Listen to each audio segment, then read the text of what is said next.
So I started realizing that if you can just find strength just a little bit longer, you will have a crew of people following you along the way. And that is another thing that no one can ever teach you.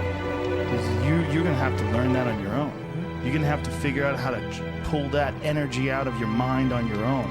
There's no book you can read that all of a sudden I have it. I've got the technique now. I know how to do it. Yeah. No, it's a grind that you have to start and finish on your own.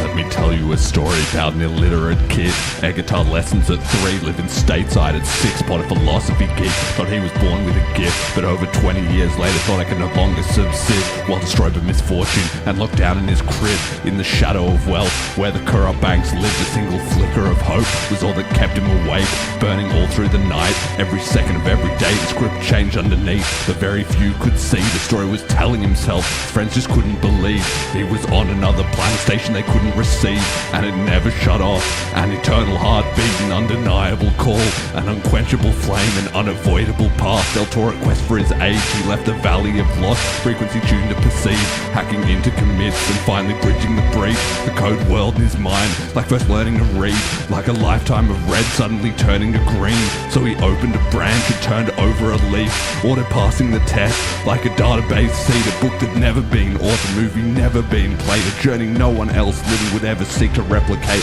song that never been sung, vision he could retain. So it consumed his mind like a triumphant parade. All the Christmas and Easters and birthdays that he missed, paid the isolation price to become the man that he did. So a piece of advice, you should take care what you wish. When you pick up abroad, then you better not miss. Could be in China or Chile, or in mountains of mist, walking into the fog, or ending up a night of whisk. But I've got no regret that it was written like this. Quantum entangled in, all crafted threads are in synths. In the mountains or seas, the battlements are parapets. In the words of my friends, the ribonucleic helix. In the dance of the stars, or eternity's whim. Cause it's all in my mind, in mithril titanium. You know, when I was about 9 I learned to play violin. You consider it in this song played by a computer sim. So whatever the cost, whatever the sin, whatever the angels on the head of a pin, whatever the rush, whatever the strings, whatever the throne, politicians or kings, whatever the price, death comes from within.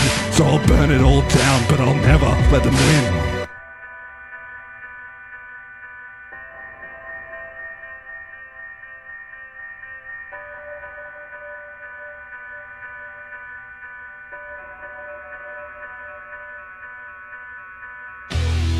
If you keep on attacking something, nothing wants to stand in front of anything that is relentless. Nothing.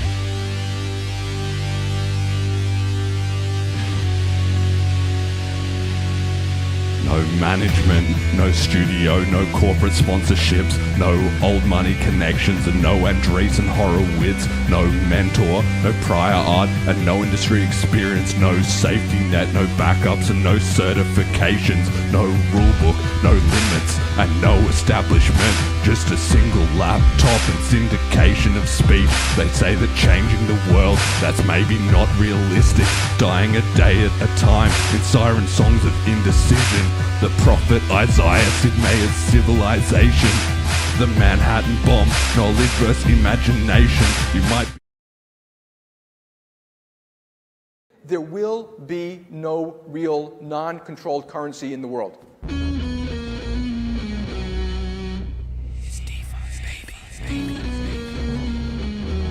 coming for you, banks. Increasing the block size to 32 megabytes right now. What would be the top 5 arguments that would get hurled against me? Oh, that's a good one. There are a few that the big blockers got right. Ching, like all these coins splash into the wallets of all the winners. I love that. There's a new threat out there. It's crypto.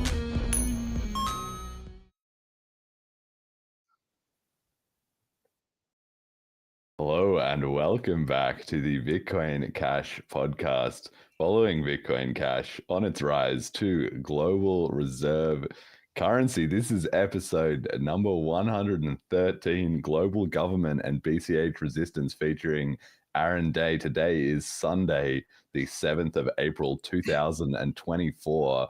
I'm your host, Jeremy. Jet is doing the producing, same as always. And our guest today is a newly extra passionate BCH adopter, but a long-time Bitcoiner, an entrepreneur, pro-freedom, anti-CBDC advocate, and author of the book, The Final Countdown, which I have a copy of right here. Welcome to the show, Aaron. How did you get into Bitcoin?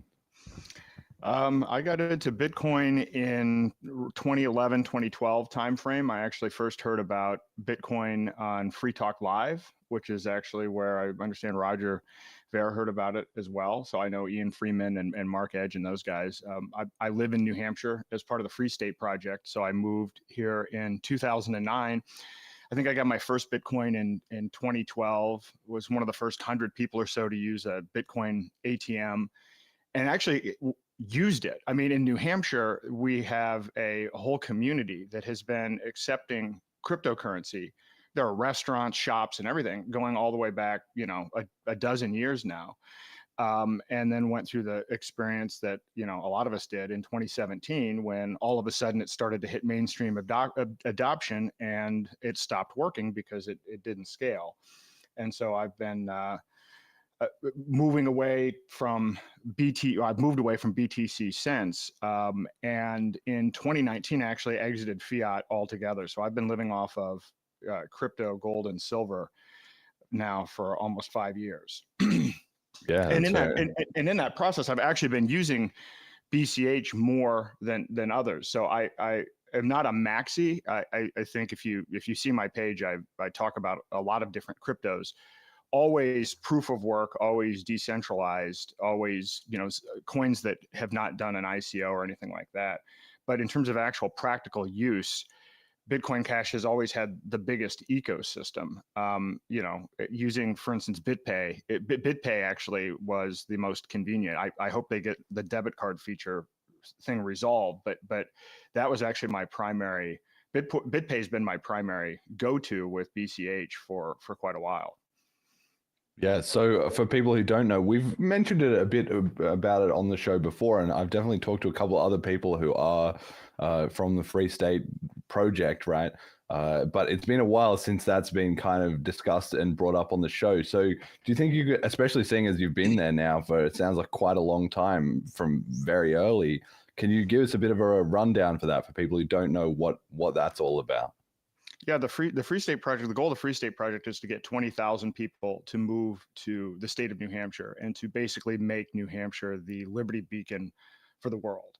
And that's, I moved in 2009. I actually became the chair of the Free State Project for a while, actually during the time period where we triggered the move, which is we got 20,000 people to sign a statement of intent indicating that they would move to New Hampshire. So the Free State Project holds a couple of big conferences every year. Liberty Forum, which is actually where I first heard Roger and Eric Voorhees and others talk, and then the Porcupine Freedom Festival, or PorcFest, which is I believe is now the largest liberty gathering in the world. There were more than 3,000 people there at the last PorcFest. And so this is a week-long event at the end of June, kind of in a beautiful kind of mountain scene on a campground setting in New Hampshire. And for a long time, I mean, going back to 2011, 2012, there's Agora Valley where people are buying and selling all kinds of different merchandise, and crypto, gold, and silver have featured as a prominent part of that for a long time, for over a decade. So the movement's going strong. There are a lot of people that are involved in local politics that are Free Staters. The majority leader of the state house is a Free Stater. So the movement actually has momentum. And I'm sticking here. To me, this is still the best shot, at least within the United States. Although we're not immune to the pressures of the federal government here any more than any other state. Yeah, so like when you say that was the original idea, was we get 20,000 people kind of to commit to it as a target, and then I guess the idea was they would then all follow through on that and they would actually move to New Hampshire. So what has been the uptake on that like so far? I don't know what the actual stats are, but I know that there are, out of 400 people in the state house, I think 100 of of them or so either identify as free staters or free stater friendly. So it's a huge. We're not at 20,000. I don't know if it's 5,000. I don't know if it's 10,000, but it's actually a pretty decent percentage. I mean, I know when I was chair, we were, looking back at this. I mean, some of these people signed this statement of intent, years and years ago, and the contact information isn't even valid. So trying to reach out to people has been a challenge. But there are new people moving every week. I mean, there's a new movers party.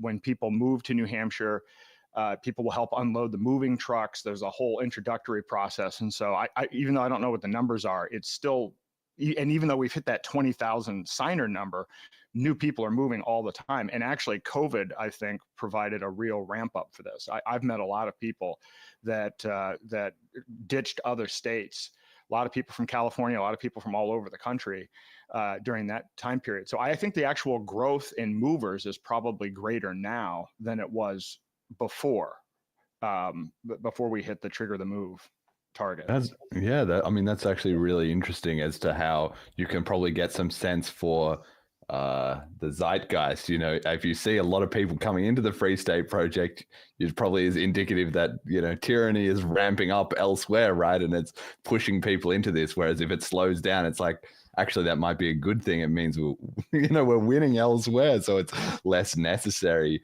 I just had a look at the stats. New Hampshire is the 5th smallest by area and 10th least populous of the 50 US states, with a population of 1,377,529 residents as of the 2020 census, according to the ever reliable Wikipedia. But I mean, it's interesting because when you put like 1.3 million people, when you put it in that context, 20,000 maybe doesn't seem like a lot. But as you say, if the community is very tightly knit and it's also very active in politics, and also, of course, things change at the margins, right? Because I've seen like Joel Valenzuela, right, who's another Free Stater. I'm sure you're aware of him. He came on my show and he was talking about how people are getting, salty, right? There's other people who are usually more like Democrat voters who are already upset about the Free State Project, and they say they're coming in and they're ruining things and blah, blah, blah, like, because it has been even successful, like to the extent that it has, it's already putting people off. Like, you're not doing anything wrong. It's just like, I'm just moving to this state and living with the values that I believe in. But that kind of direct action has already created, rustle in people who aren't sympathetic to it, right? Well, that's been going on for over a decade. I ran for school board in 2013, and I had a guy spend $25,000-$30,000 on townwide. This is a town of 20,000 people, sending out mailers to the entire town, getting the former chief of police. This is somebody I'd never met before, getting all of these people lined up against me, having people. We had 1% of the town actually in a Facebook group trying to figure out how to stop me from getting elected to the school board. And the number one thing that they were using was that I was a Free Stater. So they would put out all these flyers basically saying calling me a colonizer and all of this other stuff. So that was a decade ago. And now now that there are more Free Staters here, it's gotten worse. Now there are organizations that are funded, I believe, by Soros and others specifically to put out information identifying and targeting Free Staters that are involved in political office. So like they're creating lists, they're sharing lists, they're targeting people. So you're over the target when there's that level of organization. But to be clear on the 20,000 people moving here part, I mean, New Hampshire's motto is the live free or die state. So even before the Free State, it's not like we picked a place that was hostile and that where we were going to come over. If anything, I actually look at the Free State Project as being an insurance policy for the people that have been in New Hampshire from being invaded by people from Massachusetts and New York and other states that want to bring their big government ideology to a place that was already live free or die, already focused on principles of limited government. Yeah, I just think it's such a fascinating example because it mirrors, obviously it is sort of somewhat parallel, right, to the Bitcoin and the Bitcoin Cash and the crypto community as a whole, this kind of direct action, voluntary political change type of movement. So it's really fascinating to see those parallels in the same way that, BCHs have to deal with salty BTC laser eyes, and how crypto communities as a whole have to deal with no coiners and the government regulators and la da da da da. Right? It's like the same patterns of human society. It's always the same thing. And anytime you want to do something good, somebody's got to show up to tear it down, right? Yeah, well, I mean, and Ian Freeman was targeted. He was targeted by the FBI, by 5 branches of the federal government, and I actually went to his sentencing hearing. I mean, he's now in federal prison for 8 years for the act of selling Bitcoin, and it was the most manufactured case I think I've ever seen. Like it's actually horrendous, and they did it because he's a liberty activist. They did it because he has Free Talk Live. They did it because he has a voice, and they did it because they wanted to create a chilling effect. And so. So from my perspective, the best thing that we can do, to support Ian is to get more people to actually start using peer-to-peer digital currency for day-to-day transactions. Because, Ian had set up ATMs throughout the state. He had gotten real merchant adoption. I mean, if you're in Keene, New Hampshire, there are several merchants and restaurants that accept multiple cryptocurrencies, and that's all because of Ian's activism. So yeah, no, it's the battleground is here. The battleground is here, not only politically, but even the crypto battleground is here. Jeremy Kauffman is another free stater who created Library, and I believe his company was targeted by the SEC. I mean, there were so many examples of illegal ICOs and fundraising, and I think Library was definitely on the edge. I mean, my use of it, I've only used it as a utility token. I mean, you could argue. I think the argument was made that it was a utility token, but they went after him because they didn't want censorship-resistant speech on the internet. And so it is interesting. So the funny thing, I see free staters. I'm married. I have 13-year-old twins, and so I'm not necessarily out and about in the community on a daily basis because I'm either doing what I'm doing right now or traveling or spending time with my kids. But the time that I see free staters the most are at these conferences or usually at somebody's court hearing. and they're kind of like, it's like a meetup in the back of the courthouse or whatever. Like, hey, good to see you again.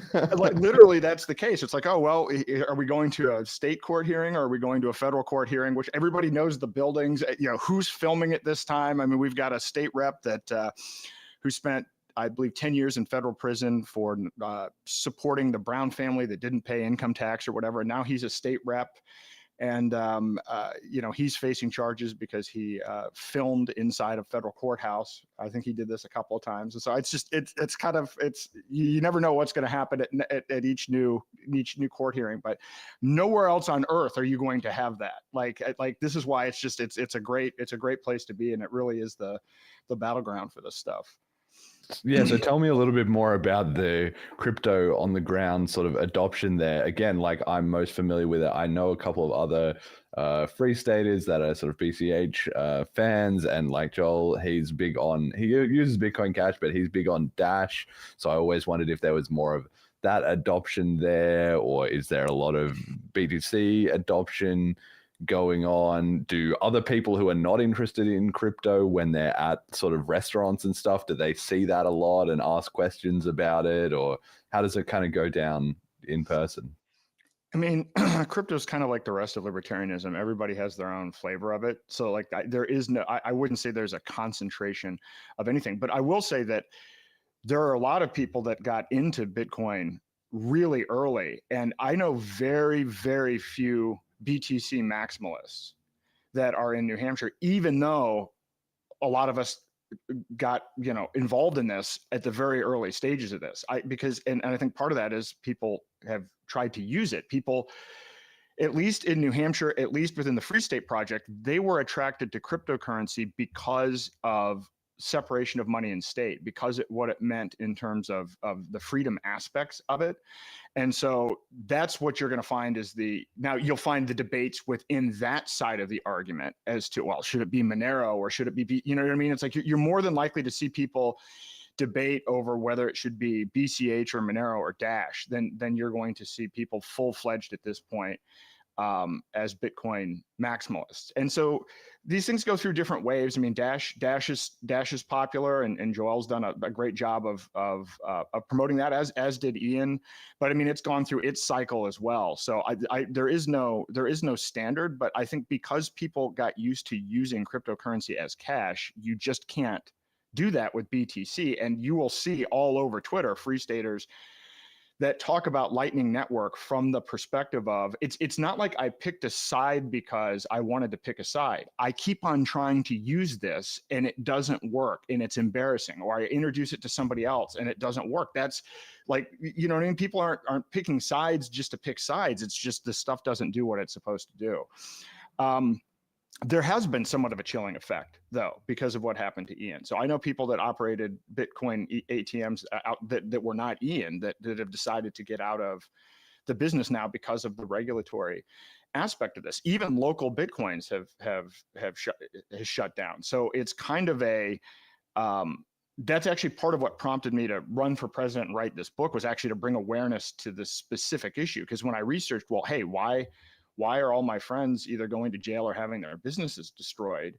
And the answer is that they're paving way for CBDCs. They don't want permissionless cash that anyone can use. They want programmable cash that they can completely centrally control. And they're much further along in deploying that. So I'm like, I dropped everything in my life to try to actually bring awareness to this. Even within the crypto community, most people are not aware of what's going on with CBDCs.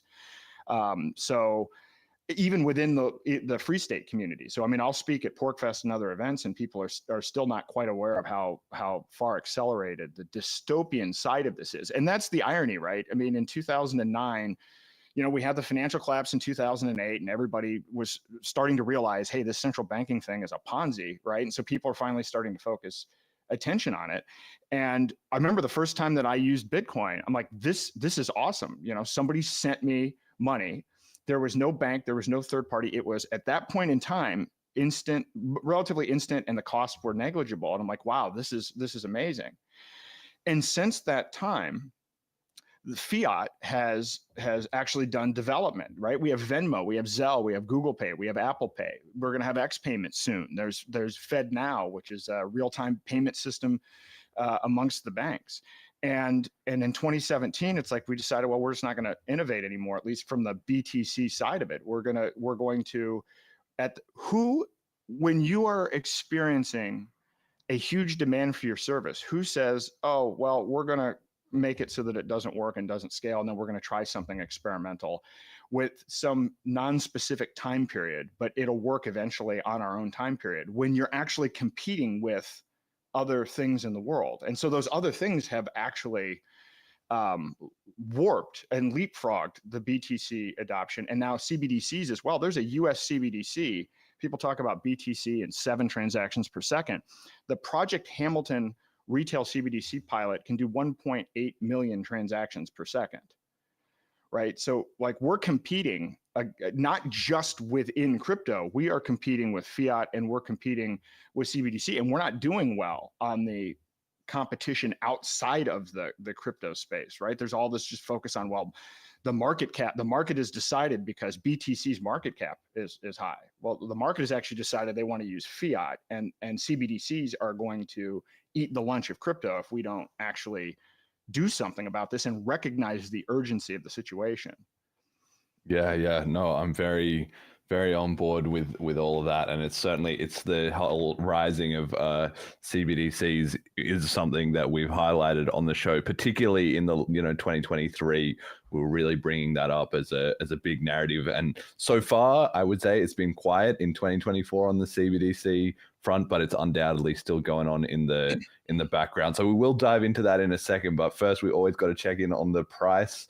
Start of every show, BCH is ranking its way up this week, $691.71 US scam cents will buy you 100 megasats of BCH. So we're way up there. One BTC sat is falling, only buys 100.9 BCH sats. One Ethereum buys 493 megasats. I forgot to update these dates, but we've had the halving and Bliss is soon. It's in like 35 days or something like that. So I'm pretty excited about that. BCH has solidified its way into position 13 on the market cap at 13.6 billion, and Shiba Inu is next up at 16.9 billion. So how much attention do you pay to the markets, and how much credibility do you give to the argument of volatility and all that, or are you just spending day to day? What do you make of the whole speculation side of crypto?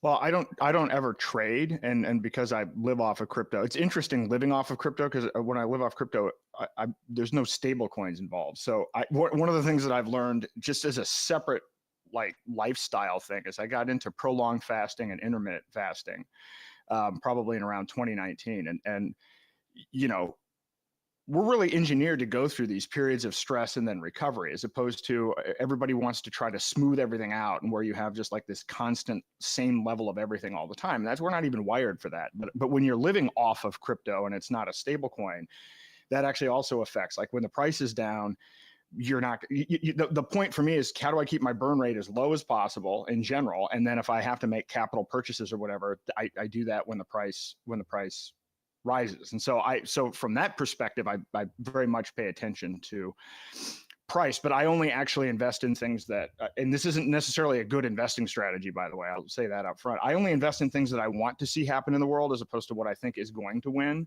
I'm a big believer in, where you place your attention is where you place your energy. And so many people live life hedging.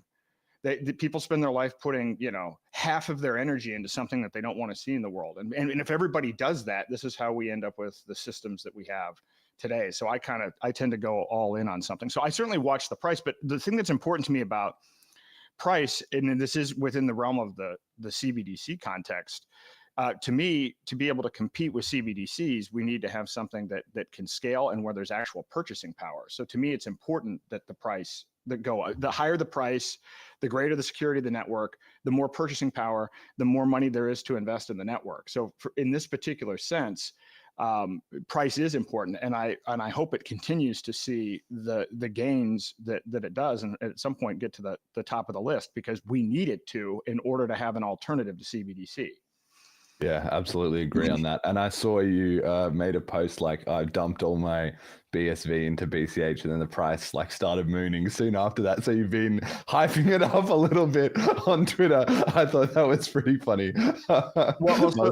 So I got involved with BSV. So if you see in my book, my whole purpose on this has been, the traditional financial system can do, there are arguments over this, but say 50,000 transactions per second. And if just the US CBDC can do 1.8 million transactions per second, then if we're going to provide an alternative, what I don't want to see is a situation where they'll try to put CBDC through in an emergency. And so if everybody tries to exit all at once, we don't want a situation where BCH and everybody else clogs up just like BTC did in 2017, because then we're in trouble. So this has been my whole.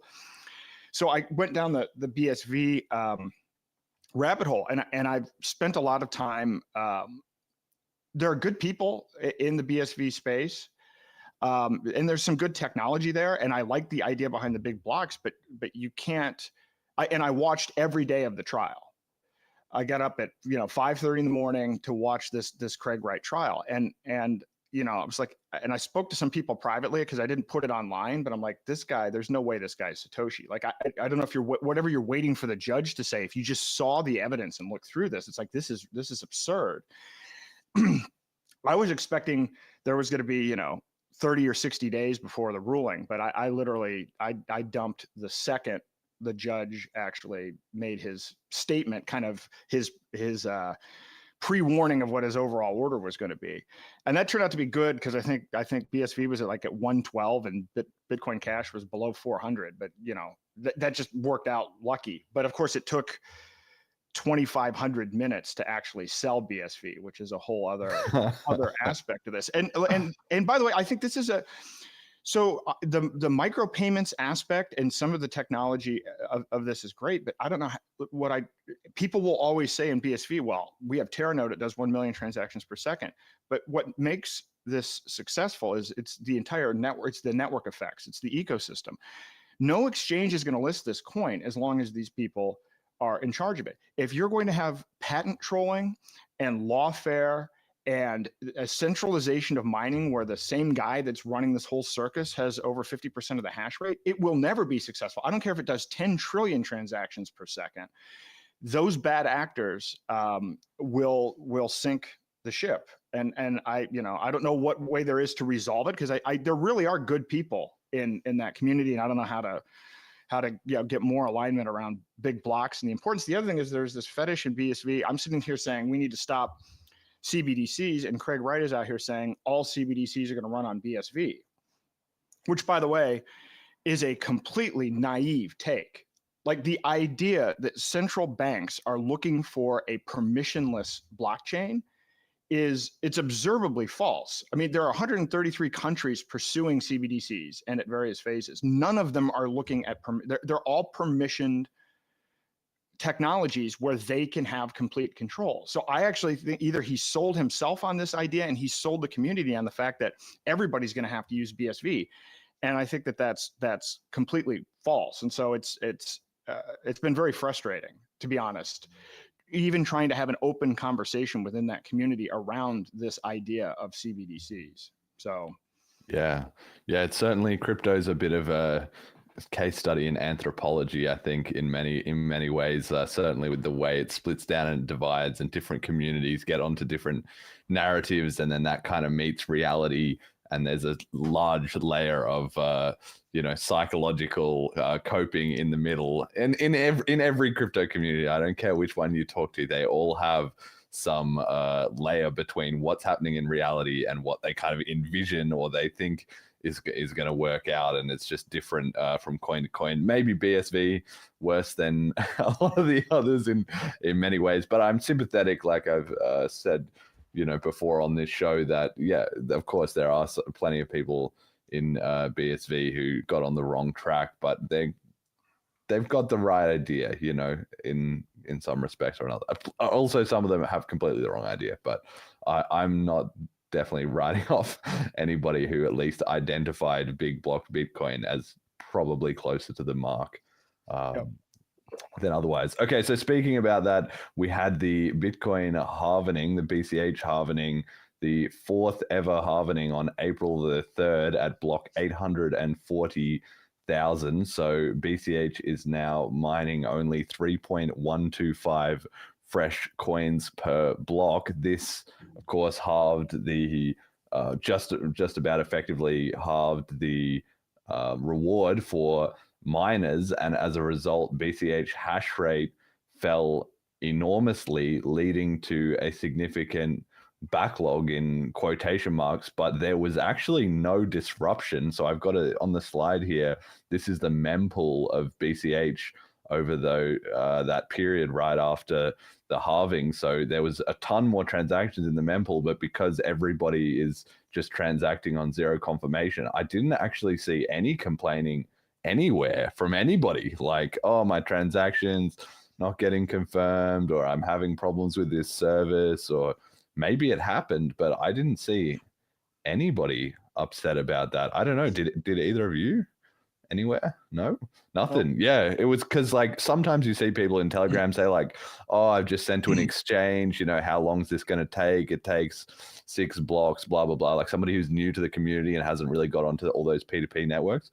But I just thought this was a fascinating case study in the big block methodology, that it actually does work. If your whole ecosystem's on zero conf, then if there's a bit of a backlog, then it's fine, and then just miners chew through it when they get around to it, and absolutely nothing is disrupted. So that was good to see. And the other element was the profitability, which is on the next slide. So BCH profitability plummeted against BTC. So the miners were actually mining at a loss because the BTC hadn't halved yet. So it was so much more relatively profitable. But then the miners just slowly, like, they've been mining at a loss. So they've done us a favor here. They could have just all stopped, but clearly there is appetite in the mining community to keep BCH as a project alive, which we've obviously seen before throughout crypto history. But this is another good reminder that the mining community knows that BCH is very valuable and it's important to keep it around.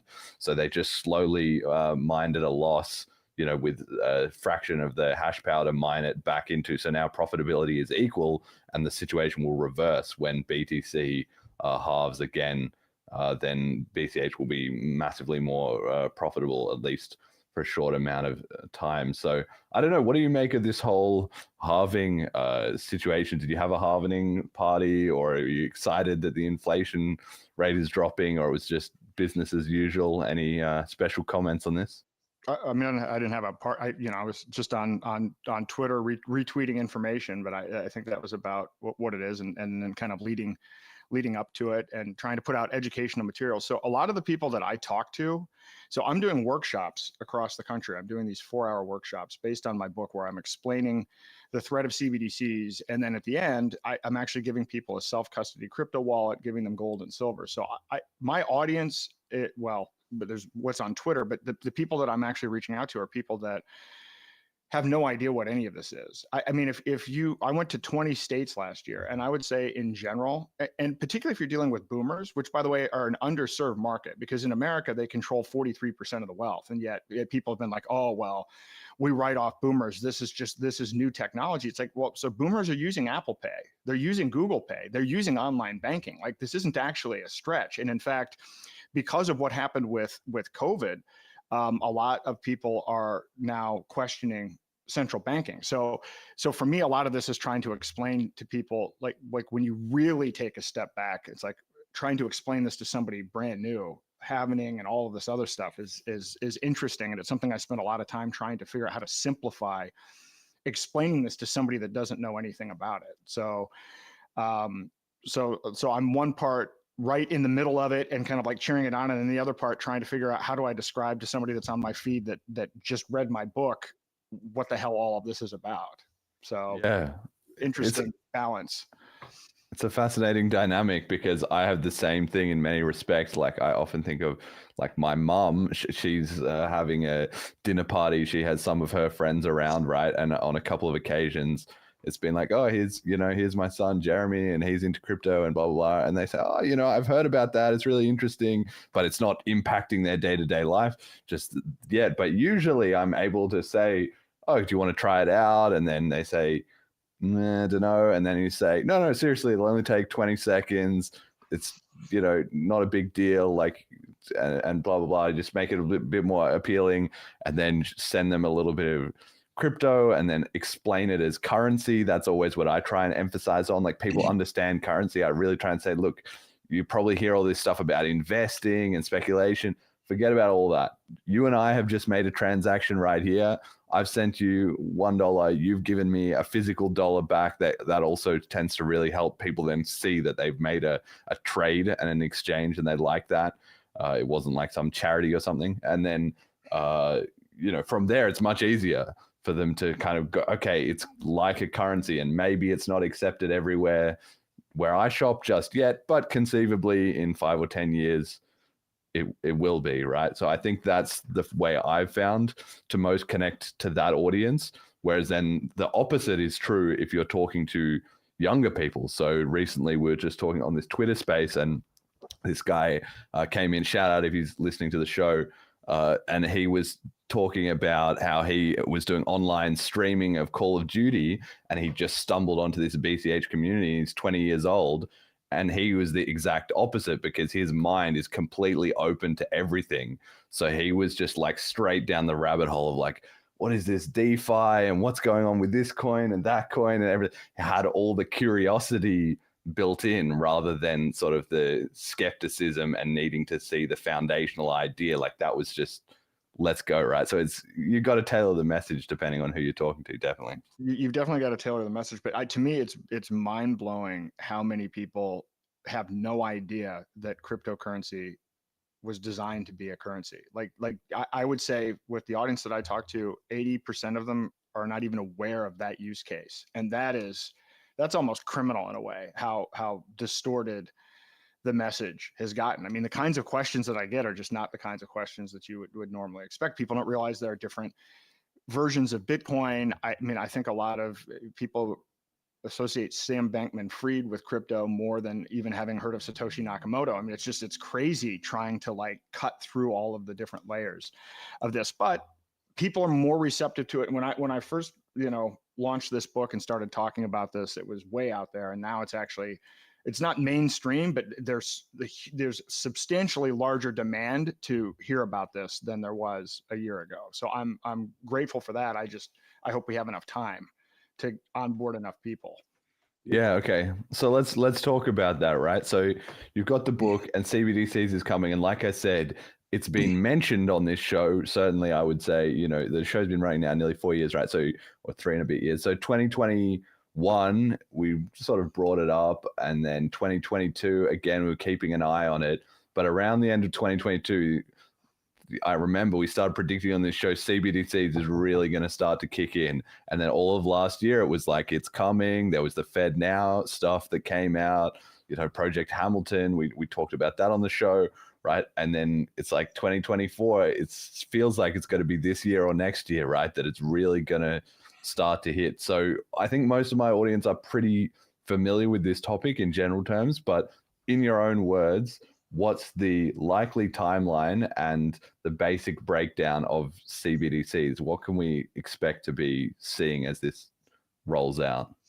So at a global level, I think in 2020, there were 32 countries that were at the early stage of exploring CBDCs. Like maybe China had done an implementation. China started their process in 2014, but you only had 30 countries looking at it. Today, there are 133 countries at various stages of exploration, piloting, or actually full rollout of CBDCs. There are more than 8 countries that have rolled out CBDCs. I believe there are 1.3 billion CBDC accounts now globally, which is more than the number of crypto, decentralized crypto accounts. So if you look almost all in China though, right? Like of what? A lot in China. There's some in India. There's a lot in the Eastern Caribbean, and then there are some pilots that are going on that are not just necessarily just retail, but yeah, I mean, you take China and India, like you're getting into a pretty big chunk. And what China shows you, by the way, is that this can happen at scale, because there's a lot of complacency that says, oh, well, yeah, they do it in a small Eastern Caribbean country, but they're not going to be able to roll it out in the United States. And that's just simply not true from a technical perspective. So the rate of adoption has just skyrocketed. And again, so it's more CBDC accounts than crypto accounts. That should be alarming to people. That as a fact in and of itself should be alarming. You have multiple groups. You have the UN, WEF, IMF, World Bank, and Bank of International Settlements working together to coordinate a lot of this. They work on handbooks and guides to helping countries. You'll see a lot of, Nigeria had a disastrous rollout, but they're still keeping it, and they're actually expanding the program. And I talked to some people in Nigeria, and they asked me, it's like, well, why did we even implement this? Nobody in Nigeria was asking for a CBDC. And I'm like, when you follow this, it was the World Bank and the IMF. They actually push from the top down. They use financial incentives, and then they come in and actually implement the technology, all permissioned solutions that are controlled from the top down. The part that was alarming to me, and there's some conspiracy aspect to this, and reading Roger's book, and there's some other things that I actually still need to be dug into, because I think Bitcoin was hijacked, and I think we really should try to get to the bottom of exactly what all of this was about. Because in the US, there have been 3 successful CBDC pilots. One is Project Hamilton, and Project Hamilton was done between 2020 and 2022, and it was a collaboration of the Federal Reserve Bank of Boston and the MIT Multimedia Lab. Now, what you'll find with all 3 of these CBDC pilots, the MIT Multimedia Lab was involved. The head of that MIT Multimedia Lab was a guy named Joy Ito, and he now, it's been documented, received surreptitious funding from Jeffrey Epstein. He also separately, outside of MIT, provided some of the funding for SegWit. He actually funded some of the developers, including Corey Fields, who worked on SegWit and is also a co-author of Project Hamilton. Yes.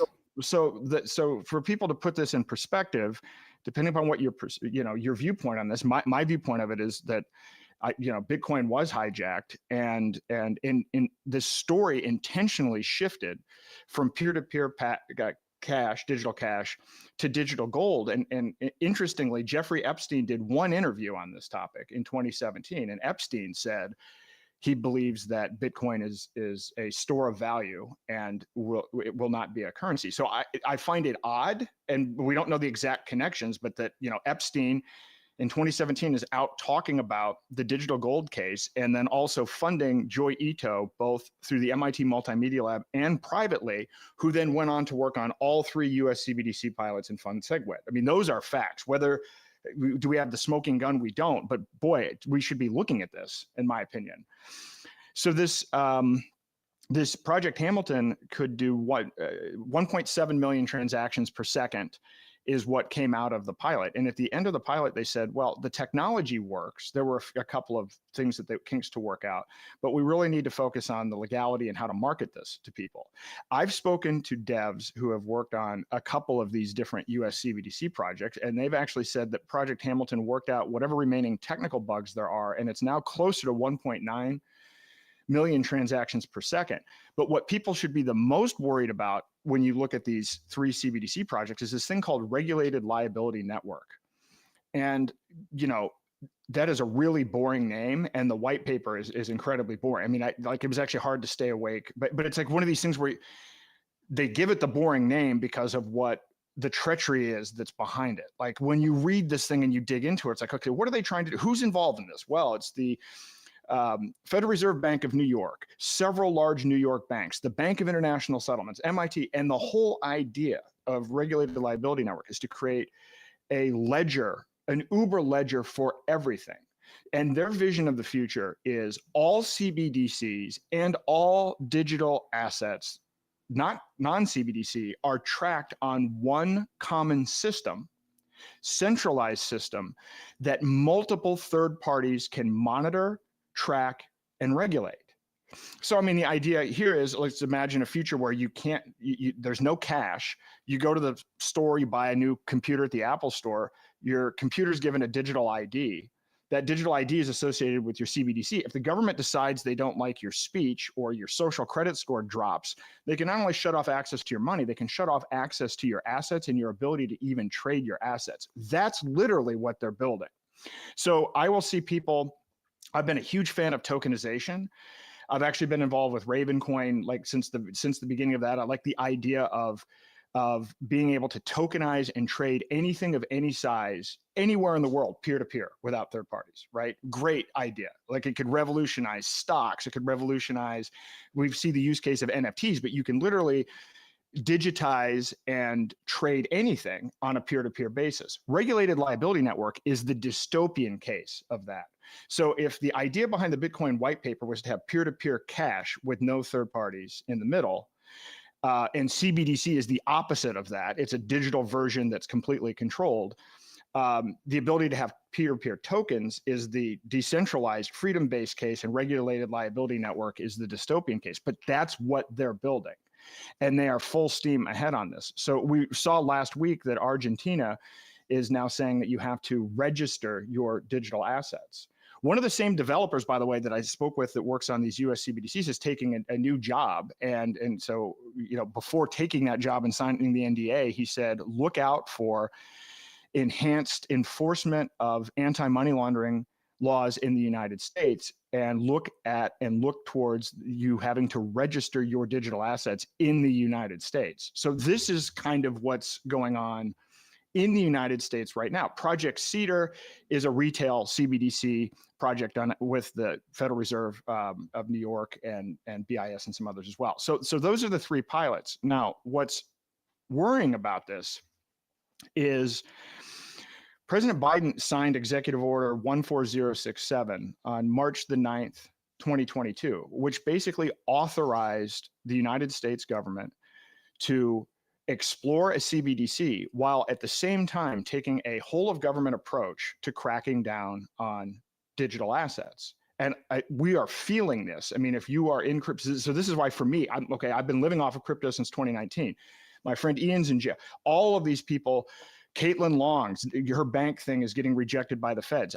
People that I know that have been in crypto for 10 years we're in the middle of a war and we're kind of on the ropes. We're being attacked by all sides. Well, there's an executive order authorizing this. So the SEC cracking down, the feds looking at all this stuff, local Bitcoins being shut down. Like they really want to shut this off. And in fact, I might do another interview with the guy, Steven Neroff, who Project Veritas, or not Veritas, James O'Keefe just interviewed. He's involved in this big Ethereum kind of scandal. And I guess the story was that he was extorted by the DOJ.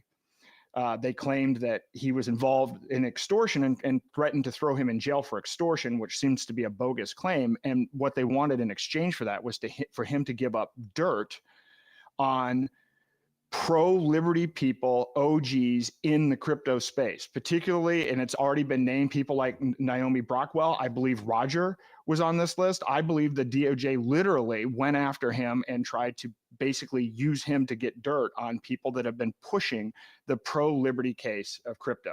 So I've gotten a little bit off track, but there's the executive order authorizing the CBDCs. The tech already exists. FedNow is implemented. And so when I say this is DEFCON 1, we need to be worried about this, let's look at how big legislation gets passed in the United States that strips people of their rights and strips people of their resources. We got the Patriot Act 45 days after 9/11. We got the TARP Act, which bailed out the banks and then added some bank secrecy stuff. There's a bunch of stuff that kind of came after that. 18 days after the collapse of Lehman Brothers. And then the $2.2 trillion CARES Act was passed 16 days after COVID was declared a pandemic, and it passed on a voice vote. In fact, there are people in Congress that have voted for all three of these things that are still there. So these things happen in an emergency. They happen using this problem reaction solution approach, where you either manufacture a problem or a problem naturally emerges. There's a fear response to it, and then you already have the solution ready to roll out. Well, the solution has already been developed. The CBDC solution is already there. The Federal Reserve has CBDC on their list of goals, despite what Powell will say in a public setting. CBDCs are a top goal of the Federal Reserve. So for me, I sit here looking at this, and so I ran for president, and one of the things I did is I spoke to a lot of other people running for president, and I spoke to members of Congress. For instance, Ted Cruz in the U.S. Senate put in a bill to prevent the Federal Reserve from basically violating the Constitution and creating a CBDC without congressional approval. He shouldn't even have to put that bill in. It didn't even go up for a vote in 2013 or 2023. And he brought it up again this year. And he even told me when I met with him, he's like, this is dead in the water. So if people are sitting there saying, well, Congress will never allow this, there's no support in Congress right now to even stop the Federal Reserve from doing something that's already unconstitutional. So what you can imagine happening is there's a terrorist attack or there's a cyber attack, and you can see what the logic is going to be. Well, the terrorists are using cash and they're using cryptocurrency. So to keep us all safe, we need to move to the CBDC system, and it will get bipartisan support. Republicans and Democrats will vote for it, just like they did TARP, CARES, and the Patriot Act. So that's why I'm like, there is no political solution to this. I've been a political actor. I've been close to politics for like 30 years, and I've spent a lot of time on it. There is no political solution for this. In 2022, 100% of U.S. Senate incumbents won re-election. 94.5% of the House won re-election. We're looking at Trump versus Biden. Things are going to be 98% the same coming out of the 2024 election. It's already baked in because literally those are the only choices that are even there. So you're not going to stop CBDCs politically. The only thing that we can do is to take direct action. And so what I've been encouraging people to do, and what I've done, is get your money out of the bank. No, don't start using cash, because there's a lot of confusion around this. Cash is also fiat. The problem here is fiat currency. It's government currency. Get out of fiat currency, move into self-custody crypto, gold, and silver, and start using those in a parallel economy for day-to-day transactions. Because if you can create a network and you can start buying and selling things, then you can protect yourself from when they come in and force you to basically convert your fiat currency into CBDCs. So I believe that we could have CBDCs. I'm not saying that how high the probability is, but it's very possible that this happens before the 2024 election. And when I ran for president, one of the things I did is I put together a pledge to try to get other presidential candidates to sign that says, yes, if elected, I'll veto all of those things. But the more important part of the pledge was, if they try to implement CBDCs before the 2024 election, then I will use my platform as a candidate to suggest to the people that follow me that they exit the dollar and move into self-custody crypto, gold, and silver, and using it in a parallel economy. That's frankly the only good use of the political process, is to try to get the other candidates to use their voice to get people to take direct action. So I'm very worried about it, because once CBDCs are implemented, I mean, to me, it's kind of like, it's the gateway to social credit systems. It's the gateway to digital IDs and vaccine passports. It's essentially the end of free will. So I narrowed everything down to, like, if we don't stop this, whatever your other political issue is that's liberty-based, you're not even going to have the ability to fight it, because the people you're fighting against are going to be able to shut off access to your money with the click of a mouse button. Yes, and so I mean, like you say, that's a short time frame, right? I mean, obviously we'll see by the end of this year whether or not that comes to pass, but whether it's this year or next year, certainly, or maybe the year after, right? It's gonna happen, and like you're describing, you think that it will come out far faster than. Like, because I think of people sitting there, even myself, right? And we have this idea, like, CBDCs are going to be announced. The government goes on TV. We're doing, like in Nigeria, whatever they did with the e-Naira, right? We're going to roll out our new CBDC, and you see it on the nightly news and you think, okay, well, whatever. And then there's some sort of mishaps and it bumbles along, and your local shop person talks about it, but they tell you a story about how the guy at the government office was incompetent and and things bumble along, right? So there's this like long time frame before the government actually rolls this out, whereas you're painting the picture of it's going to be announced or jammed through, in some kind of emergency, and then bam, it's going to be in your face, like, you have to use this.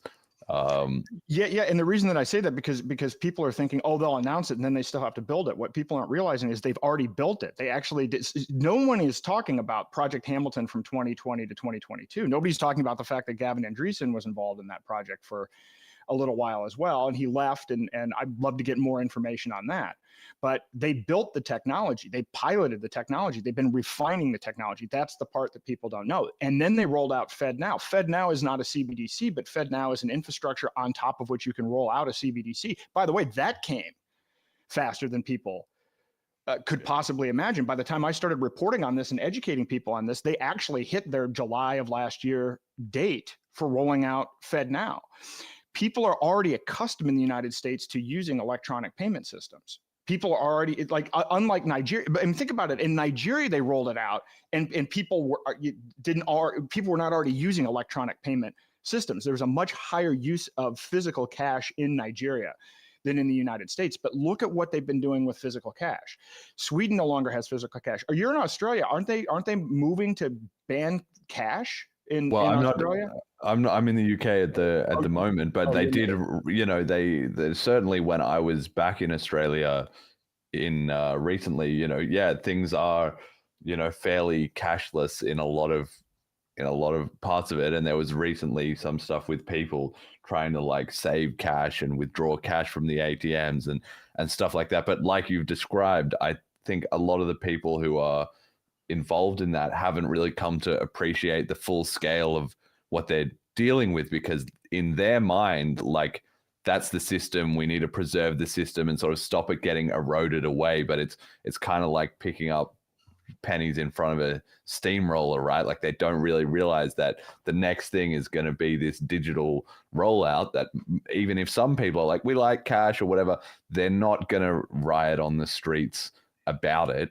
Certainly, especially in somewhere like Australia, where you've already fairly conditioned the population off that system, right? So there's not going to be this huge outcry. There's not going to be like I think whatever that quote is, liberty dies not with a bang, but with a whimper, or something like that. That kind of an idea, right? It's people don't really see it coming until suddenly it's right in their face, and then it's kind of like, well, that's just the way things are now. Whether it's like with the pandemic, right? And that was different around the world, and certainly people were in all kinds of scenarios with that, but it was like pretty quick from like, oh, okay, maybe get a vaccine to like, you can't come into this restaurant if you don't have proof that you've been vaccinated, right? And you could see a similar kind of thing repeat here. And yeah, I think people who are trying to resist it with, okay, we've got to keep cash alive, that's good. I'm not saying they're doing the wrong thing, but I think they really need to realize it's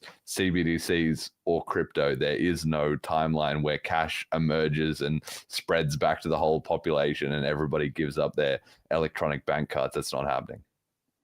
No, and they've been cracking down on the number of ATMs. Banks have been shutting down across Europe and even the United States. You're seeing restricted access to ATMs. And I always like to say to people, and people don't know this, people are not taught about fiat currency, right? Every fiat currency in human history has failed. There's a guy that did an analysis of 775 fiat currencies. They all failed.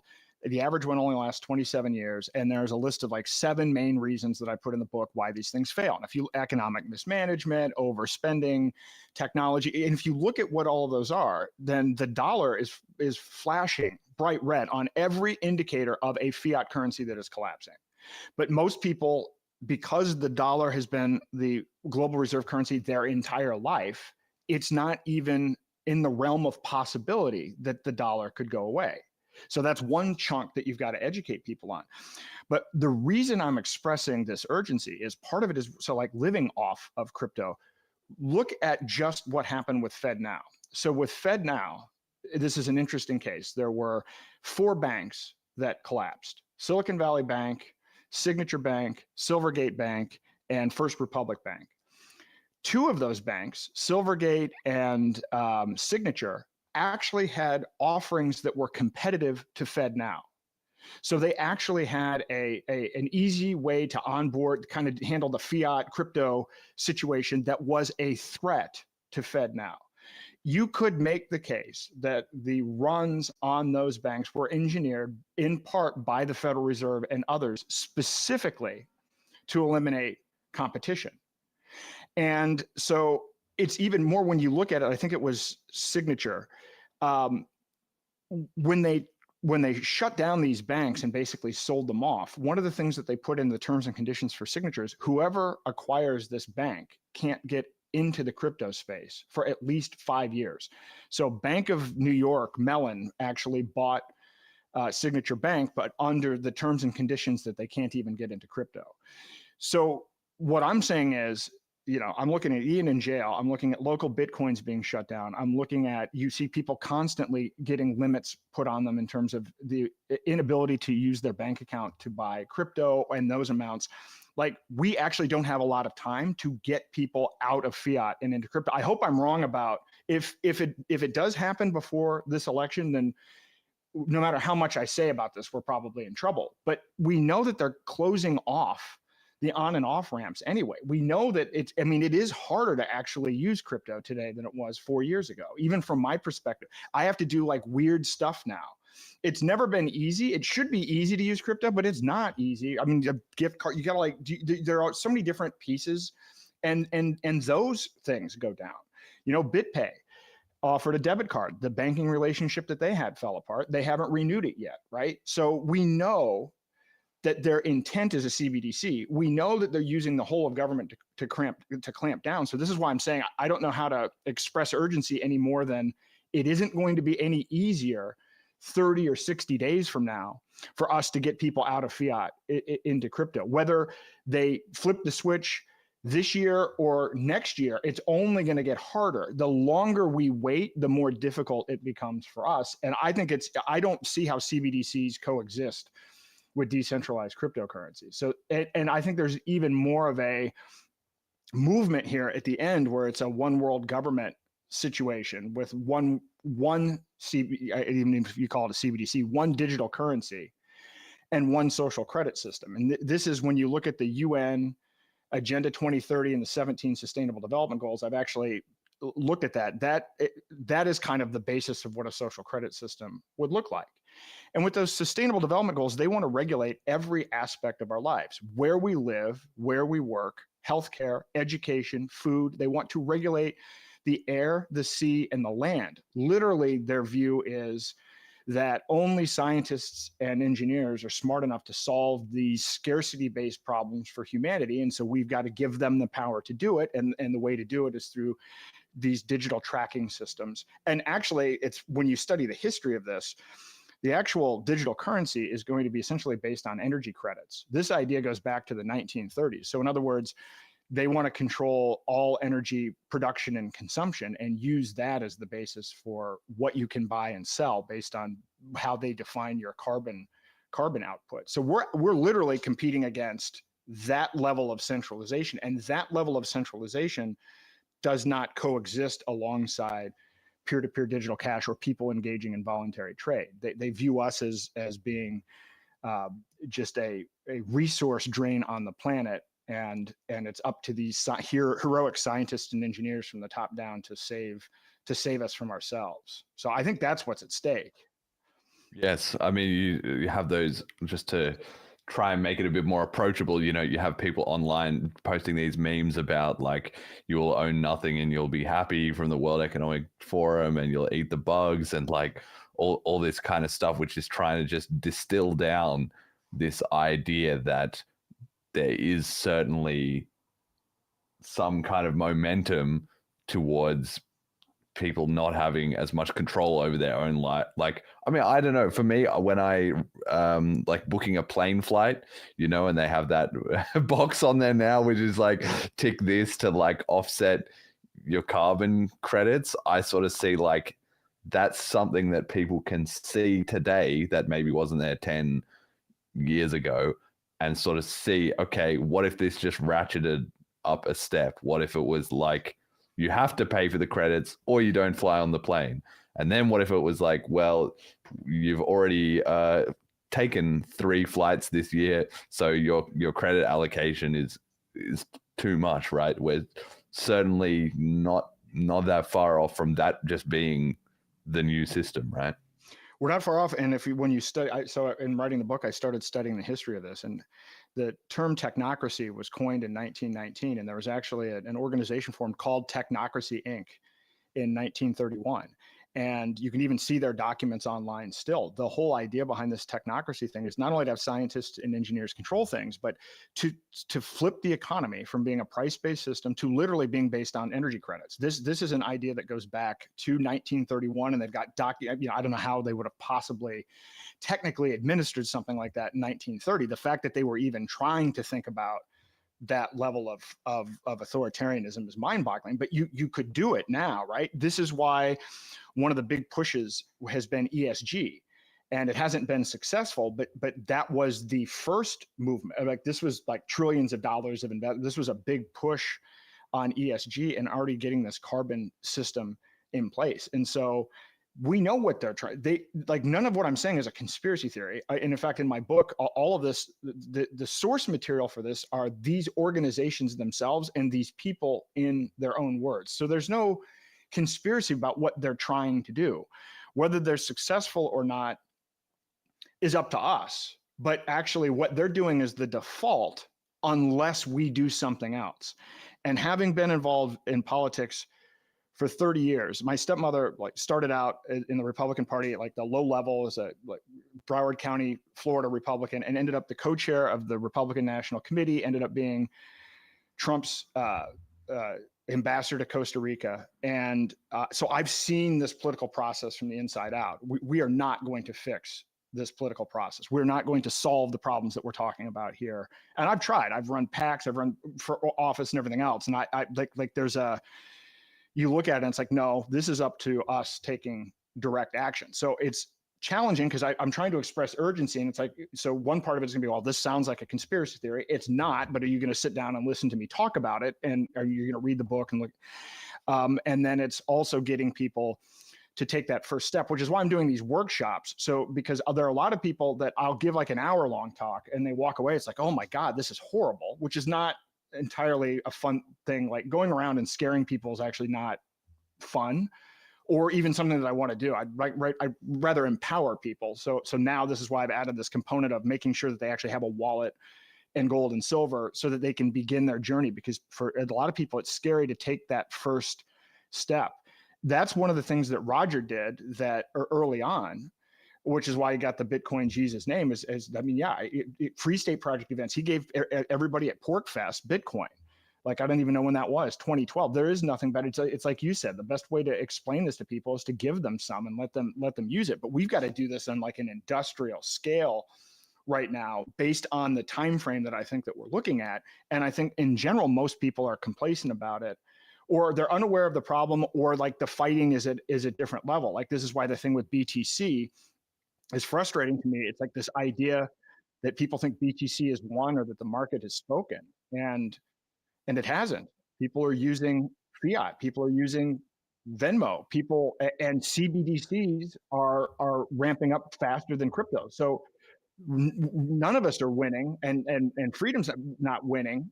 Peer-to-peer transactions aren't winning, but they could. We just have to put a focus and attention on it. That's how I got to kind of BCH. I mean, I had been using BCH, but what I've realized is we're so late in the game here that we need an ecosystem, right? I mean, there are a lot of people that say, well, this technology is a little bit better, or here's a new thing. It's like, yeah, but Bitcoin Cash actually is already integrated with exchanges. It's already integrated with an ecosystem for use as peer-to-peer cash. It already has a market cap.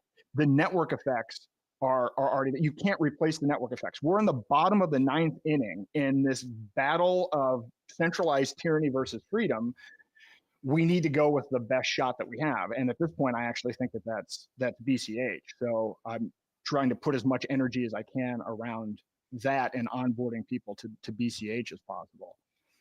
Yeah, well, I mean, obviously, I agree with you about that. And this show has and always will be, I guess, a Bitcoin Cash maximalist thing for the same reason. It's not that there's any malice towards any other project. And I'm glad people have projects and they can do things however they want. But the network effect is just killer. Like, you need people who are serious. And that's just how it goes. You can't, oh, we'll have this and this and this. Like, that's not going to win. Firstly, you're going to lose against people who are all in on the thing that they're doing. And it's like trying to play, be like, I'm going to be an Olympic athlete at javelin and tennis and basketball. No, you're not. You've already lost to the guy who is doing javelin and nothing else. Like, it's game over. And so for the same reason, BCH, and especially with the network effect of money, like, you just have to be all in. So I agree with you about that element of it. You're saying that we need better, like, peer-to-peer onboarding in terms of evangelizing to people. Do you have any like specific, because I think of the BCH community, where I think the community is already doing a pretty good job as it is. It could maybe be a little more urgent, although everybody's already famous for being shilling it so hard. If you were, handing out advice, what are we doing wrong, or how do we really break through on the narrative? I don't even know that it's necessarily doing anything wrong. And it's hard because there are 20,000 coins and the narrative's been split. And I do think Bitcoin was hijacked. And so now we have to undo people's perception that this is only an investment vehicle. So I'm not necessarily saying that anybody's doing anything wrong. We just need 10,000 times the number of people doing it. And for instance, in the US, here's the thing, it's a controlled demolition of fiat, right?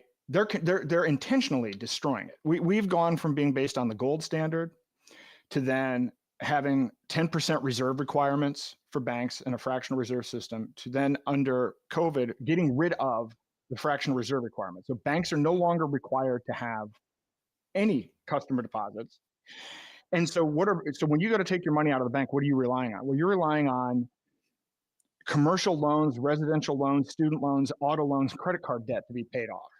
That's not happening. We're nearing like 2008 levels already. So they know that this is a controlled demolition. And so the question is, how do we get people to understand the urgency of it? And so to me, the way I look at it is, we need more people. So I'm doing these workshops, but I can only get in front of so many people. I'm doing as many of these as I can, and I'm going to make an online version of it, but only after I've done enough iterations that I know I can communicate this so that the standard is a boomer with minimal technical expertise needs to be able to participate in the workshop and walk away enlightened and empowered to start using self-custody assets for day-to-day transactions. That is my bar for doing all of this, and then eventually I want to make that an online thing. But even still, we have to get to probably 2 to 3% of people exiting fiat and using self-custody assets as an alternative in a parallel economy so that we have something that we can show people is an alternative, right? Because they're going to do problem, reaction, solution. We're going to have a cyber attack. We're going to have a terrorist attack. Everybody's going to be afraid. We can't solve the fact that there's going to be a manufactured problem or a real problem. We can't address or solve the fact that fear is what is going to be preyed upon, and that is actually an effective thing to play off of. The only thing that we can do is have an alternative solution when they push their solution that can be adopted at scale. So the question is, how can we get ourselves ready at capacity? And the thing for me, the reason I got wedged into the whole BSV thing is I was unaware of the block size changing thing. I think that's huge. This thing in 40. Yes. That is massively huge, because in my book I've got a table of so that is a big thing that gives it capacity. I don't have the answer other than to say that it's how do we get people not only have BCH, but how do we get retailers to start taking it? And even in New Hampshire, I mean, now that Ian is there's a tapering of, I mean, the FBI raided not only Ian, but they raided some of the restaurants and some of the businesses that were accepting crypto. So what I'm saying is it's not a fault of what we're doing. I'm trying to express how under attack we actually are in terms of it is a whole of government approach. So there's the onboarding people to get Bitcoin Cash, and then there's the how do we make the solutions better? How do we make it so that what we have is easier than Venmo, easier than Zelle? How do we make it so that we have the simplest, easiest technology to use? And I use the boomer with limited tech as the standard for this. This is one of the things that frustrates me about Lightning Network. It's like this idea that it has to be, it's like, okay, I've got, my social status and my social standing is based on my ability to use something that's complex, and that somehow that actually my identity is associated with this, and somehow I'm a cool kid because I've got this thing that's really hard to use that doesn't work, that it's not as accessible to other people. That's essentially how Lightning occurs to me as it's rolled out. We need something that's better than what fiat has to offer. And I don't know, I don't know where we are with all of that. I saw Roger posted something about like a touch to pay, like it was essentially, it's a Google Pay or Apple Pay type service that integrates Bitcoin Cash. But when I looked into it, it was in Europe. It's not in the United States yet. So whatever we can do to get, even easier technology to make it more usable, that will help as well. Yeah, so let me pitch you on this alternative idea that I have, because I agree with you, and obviously you're right. We need a critical mass, which maybe 2-3%, maybe 5%, whatever it is, of people bought into crypto, and unfortunately, the whole digital cash mission has been swept away in this whole hype and speculation, right? And then you also have the fact that it's now split down into all these different cryptos, and then you have the fact that a lot of people bought into all these Kool-Aid narratives about BTC. So we're not only fighting the bad guys, we're fighting all these propagandized fools at the same time, and all of that, right? And like you've been talking about, okay, we can do in-person meetups, which you sort of mentioned. We can do retail onboarding. We can make better payment tools like tap to pay cards and stuff like that. But all those three things the community has tried and only had very moderate to limited success at, right?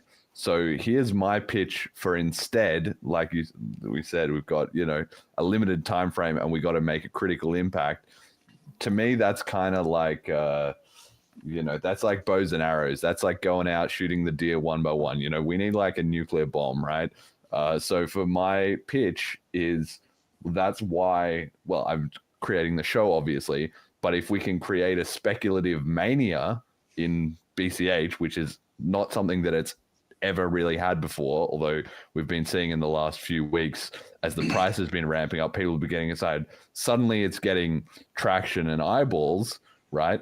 And then if that cycle starts enough that it can create a flippening with BTC by sucking out the hash rate, because that's the number one marketing tool in any crypto that has proven to work, is just rising price and speculative FOMO. And that could be enough to get the community the resources it needed at the same time as also destroying all these, fake narratives and whatever, right? So I don't know necessarily what is the best way for us to create that mania besides getting the word out, spreading adoption, and doing all those things you already mentioned. But I feel like, especially on a 6 or 9 month time frame, that's what it would take, is that kind of speculative mania, which just became breaking news all throughout crypto, and everybody piled in for fear of missing out. Well, I think that would help. I mean, that would obviously bring attention to it. I think the only downside to that is we have to get people accustomed to actually using it as cash, because if they're not using it as cash and then the music stops and then they don't know how to use it and they just think it's a speculative asset, then we're still kind of stuck. But anything that would increase, people should be investing in it because it's actually the real Bitcoin and the real vision of Bitcoin. Obviously, that we've tried that, but I don't know to what. So I published not even a review, but a thing about, I finished Roger's book and I put a really short blurb on it, and I was amazed at how I got attacked by everyone, Adam Back, everything else. I believe there's a lot of latent energy and anger and frustration with people about this. I don't think that the block size war has been won by any stretch of the imagination. And I think people are, because of the experience that they've had trying to use BTC as money, because of the failure of Lightning Network. I guess I would say, I think there are a couple of things. Trying to raise awareness about the threat of CBDCs is one thing. If we look back at 2017, well, what's different? Well, what's different is we've had COVID, right? We've had COVID tyranny. People are waking up about the overreach of government. That's actually part of why, I'm at the Brownstone Institute, because the Brownstone Institute was basically the only group where all these liberty groups that historically were supposed to be the ones that defended individual freedom, and they completely failed on lockdowns. They completely failed on mandates. And they didn't even address the censorship industrial complex aspect of this. And so I can tell you through Brownstone, the people that I talked to at those events, those are people that in 2017 would be nowhere on our radar in terms of talking about looking at using digital currency, P2P currency for digital cash. Now they're eager to host events and invite all of their friends and family.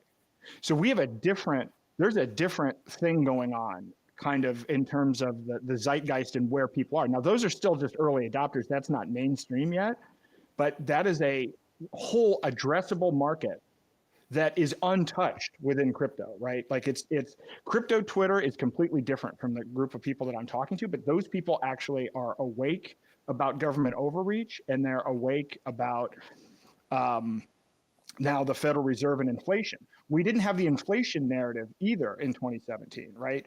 So we are in a situation where, again, I wish it were mainstream, but there are millions of people in this country that are now like, well, wait a minute, this inflation is ridiculous. What's going on with the Federal Reserve? People are actually starting to question the Federal Reserve. They're starting to question fiat currency. People are aware of what's going on with BRICS. People are looking at some of these things.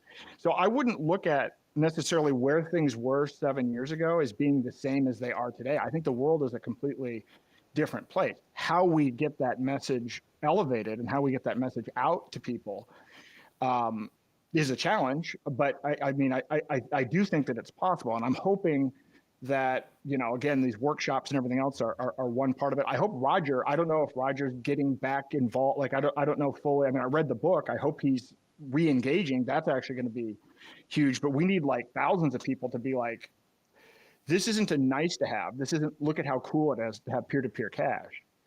If we aren't successful spreading this peer-to-peer cash, then you are going to be in a pod. You are going to be eating bugs. You are going to be in a place like Canada. I mean, if you read my book, I mean, one of the things to me is like, you look at the slippery slope of the MAID program, right? Oh, we're going to sell you this thing about compassionate end of life care, right? And in 2022, 10,000 people were killed using this program or whatever. And then last year, it's 13,000 people. It's now the 4th leading cause of death in Canada. And you have a 28. This is euthanasia for people that don't know. Yeah, this is euthanasia. So you have a 28-year-old woman who has autism, and the response is euthanasia. You have a woman who lost her arms and legs in military service in Canada, and who asked the government for a wheelchair and was offered euthanasia. You have people calling up in their 20s and 30s saying, I can't get a girlfriend and I'm depressed, and they're offering euthanasia. It's not far off, and it's not a stretch based on this slippery slope thing that, if your social credit score drops, this is going to be an intervention. They're actually starting to try to glorify literally ending your own life. So these are the stakes.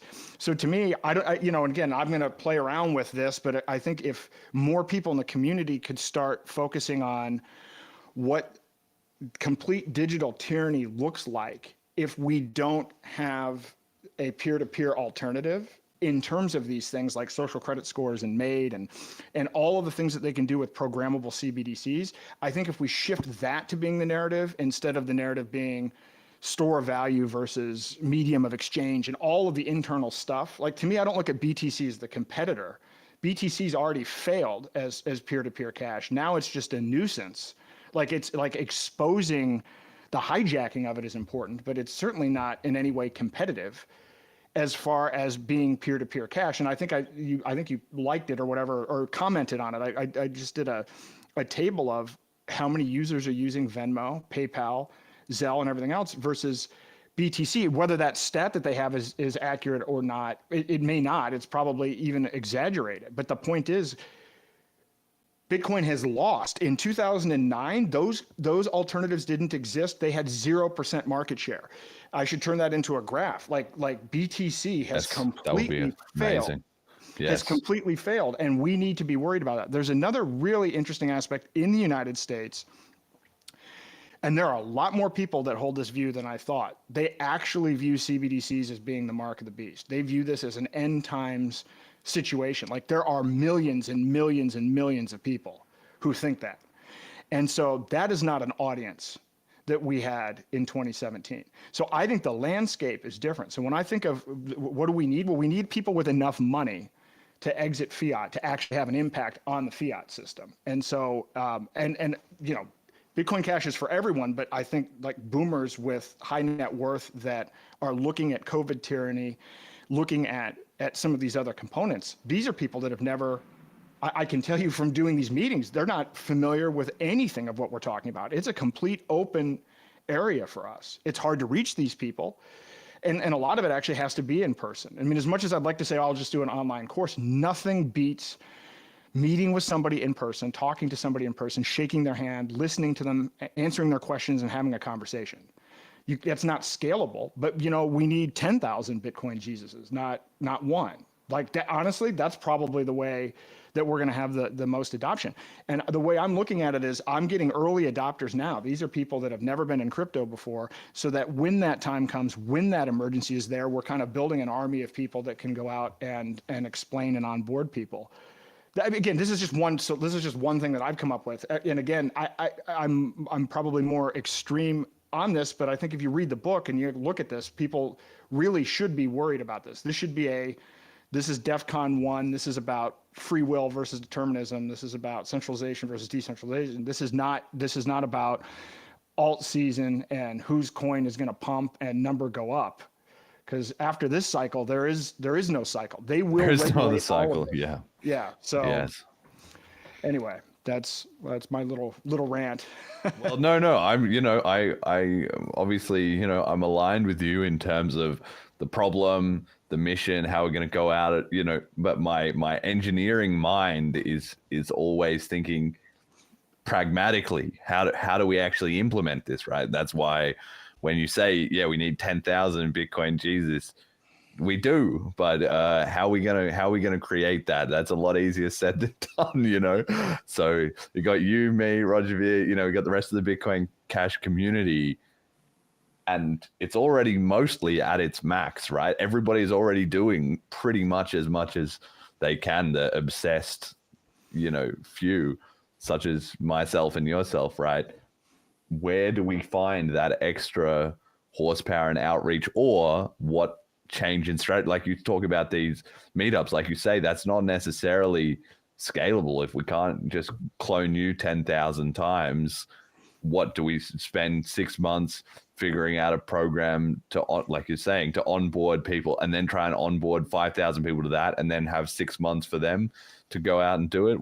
Like, I don't know. Well, so I mean, this is unlikely for me. I spoke earlier this year at Liberty Forum of Silicon Valley, and I was surprised that there were even that many Liberty people in Silicon Valley. And I showed up to give my talk, and 350 people showed up, and I completely sold out of books. I was stunned. I was completely not expecting that. So I'm going back there, and I'm doing, the full workshop to 115 people, and we may even have to book a second day. Those people, but the reason that I went to the trouble of putting together the book and doing the 4-hour workshop is, once people are educated and once they understand the problem, you can't look away from it. You can't deny what's actually going on. So those 115 people are people that are going to be talking to their friends and family, and that are completely outside of the circles that we have been talking to, or the echo chamber of what's in crypto Twitter, right? Like these truly are people that are like, that are, so so I view them as the next round of people. I mean, I guess like a truly viral approach, and you know, whatever, I can do one of these a week. Again, is that enough?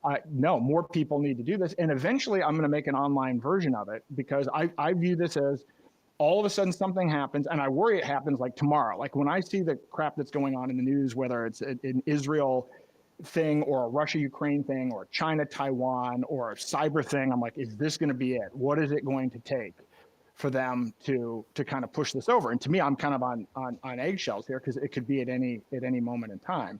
But to have an online version to onboard people at scale, and then I could see just pumping a bunch of ads, like at the moment the emergency hits, blaring out this thing to onboard people, where it's an automated course. They can watch the thing, and you know, in this particular instance, I guess it would be in some ways like a faucet for BCH, right? So that there's no exchange involved or whatever. That, in my mind, that's what I'm prepping for, in terms of getting early adopters now, and then figuring out a way to use technology to be able to scale to hit millions of people in an emergency. Because this is the challenge that we have, is they're able to manipulate people using these emergencies. Like this is, and there's really no way, right? So we've been doing whatever we can do, and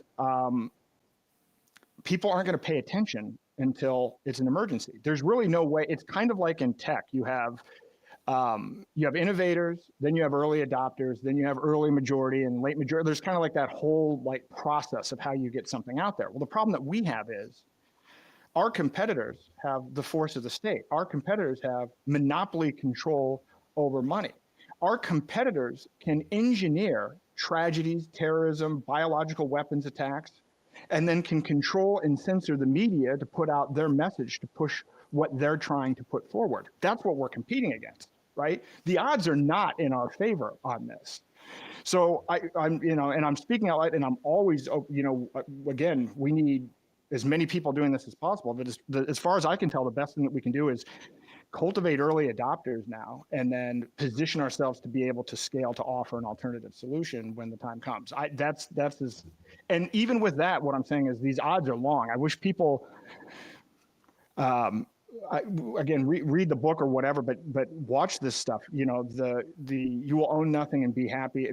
Their timetable is 2030. I mean, if they're successful at their timetable, we know when they're trying to do what they're trying to do, and we know what they're trying to do. And so that's their plan. What's our alternative? Like even here, and I've tried to express this to people, we're not going to go back to where we were before 2019. And in fact, the U.S., I mean, basically the 30-year mortgage, which came under FDR, to me is like a pyramid scheme. The dollar is a Ponzi scheme. And we're at like this point in time where, depending on whether it's the mortgage or the dollar or whatever it is, we're 4 or 5 levels into the pyramid scheme or Ponzi scheme, right? You don't go back in a Ponzi scheme.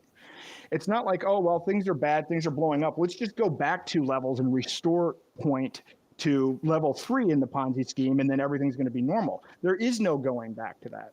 So they're pitching 15-minute cities.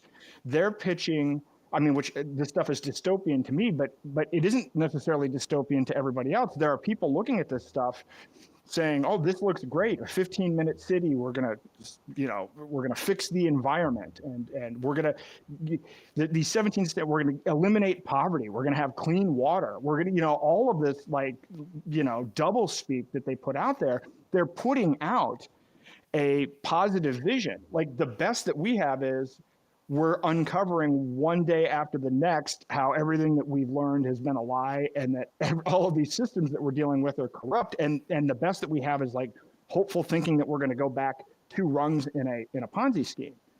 So like there's an aspect of this too, where it's like, okay, we can get everybody off of fiat, we can do a parallel economy, but there's also kind of a like revisit, well, what is our positive message to compete? In the same way, when they try to push CBDCs, we have BCH and a decentralized peer-to-peer economy. How do we combat 15-minute cities and all of the other propaganda? So there's a bigger issue even wedded within this. And I think the currency thing just buys us time, but there's fundamental questions that we should have a broader based discussion about, I think, as society.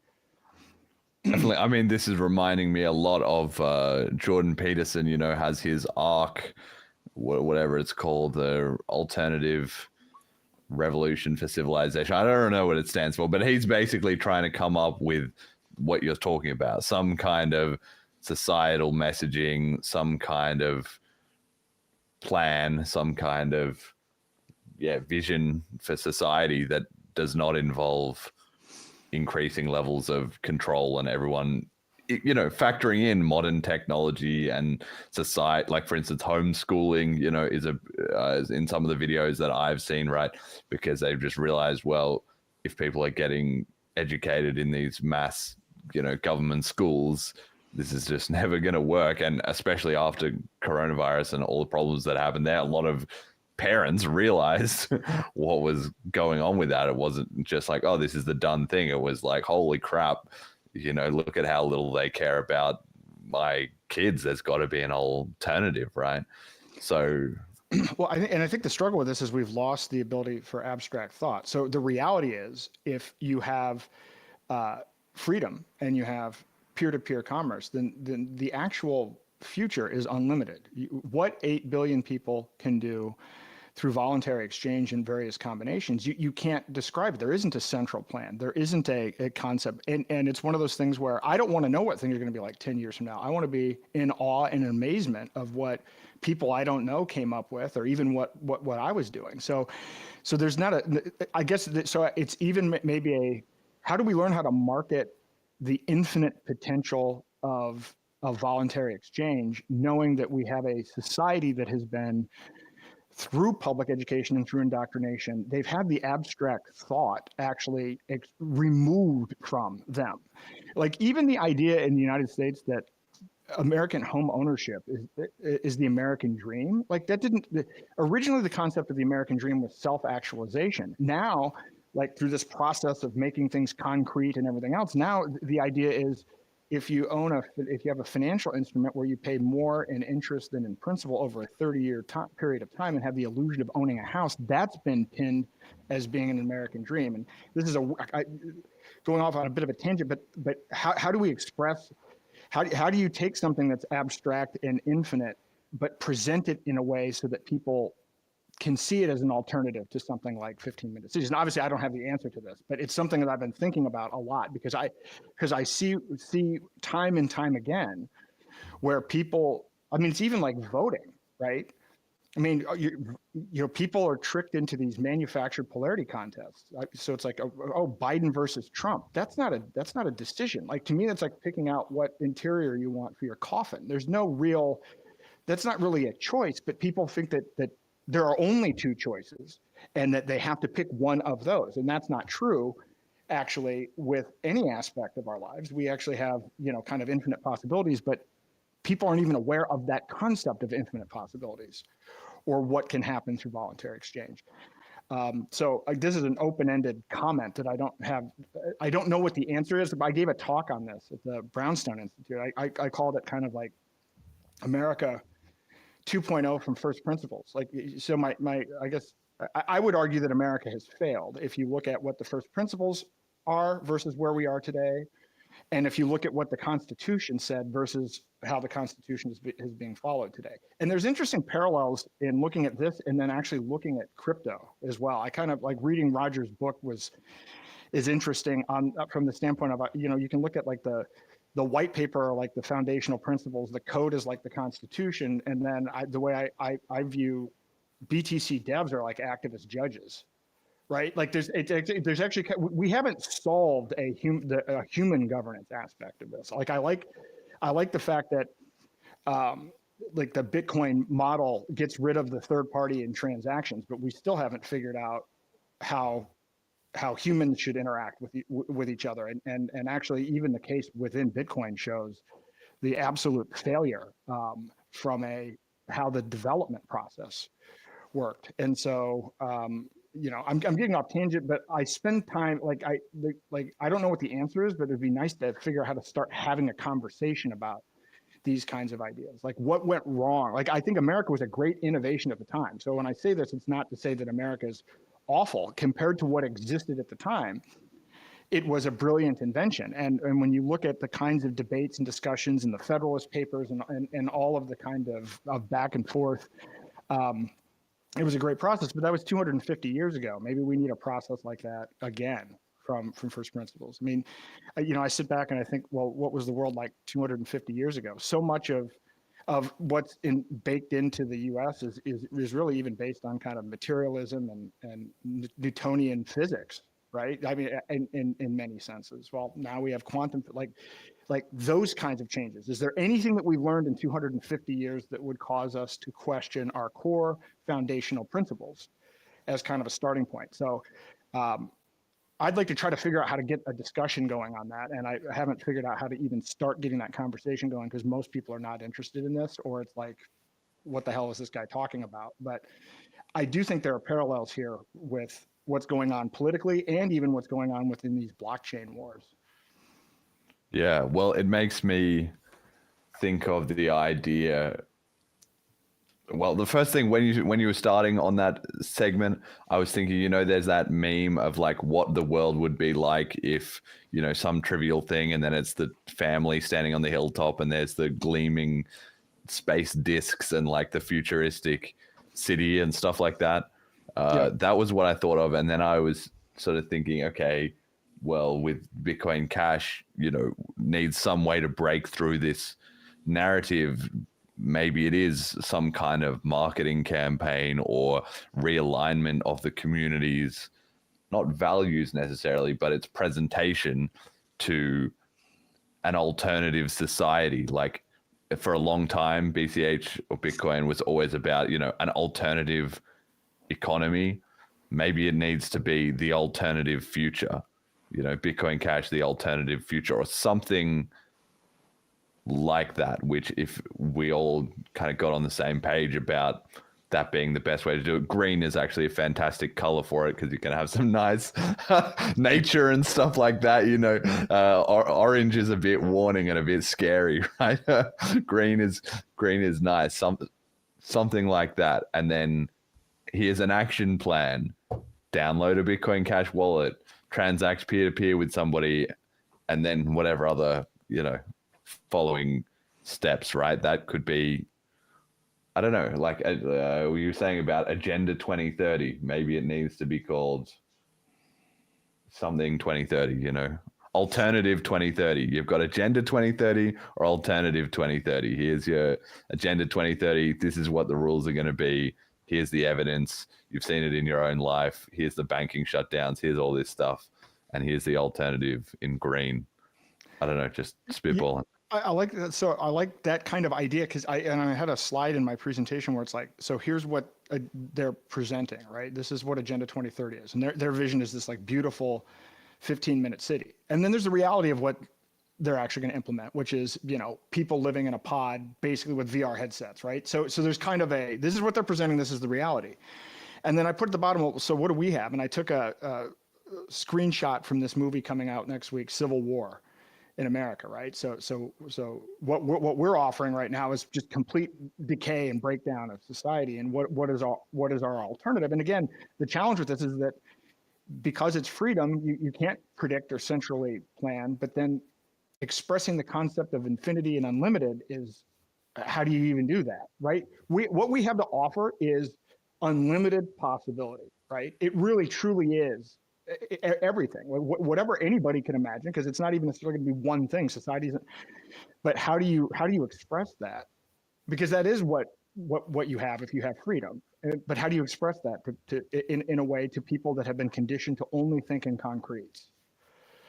So like I said, so maybe it's a whole bunch. Maybe it's an animated thing of here, different types of multiple different options of what things might be like under a voluntary society. But instead of just one, it's like here's 30, right?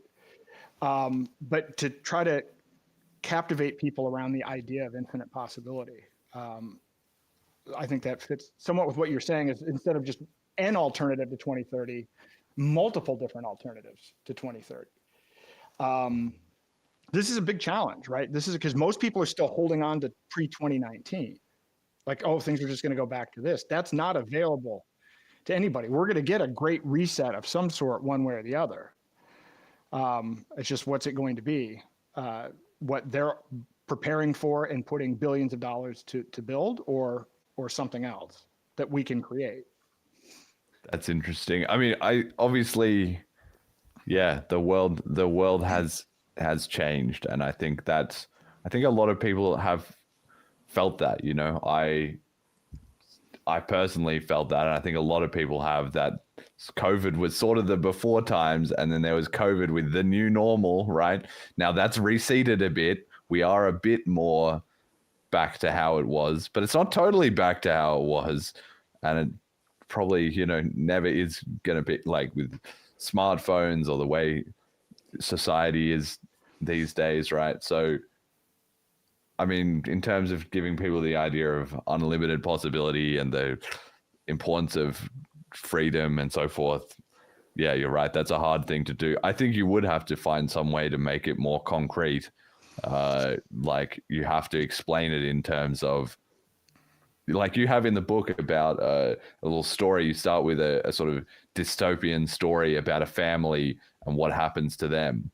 That's, I think, what you need to, you know, you can't just say, okay, we're in this futuristic, you know, space future from freedom. It needs to be more like, in 10 years, your kid is not going to be able to do whatever because, you know, everything's CBDCs, and from the age they're 5 years old, they're already being judged on all these digitally documented methods. Something like that, I think, is probably the way.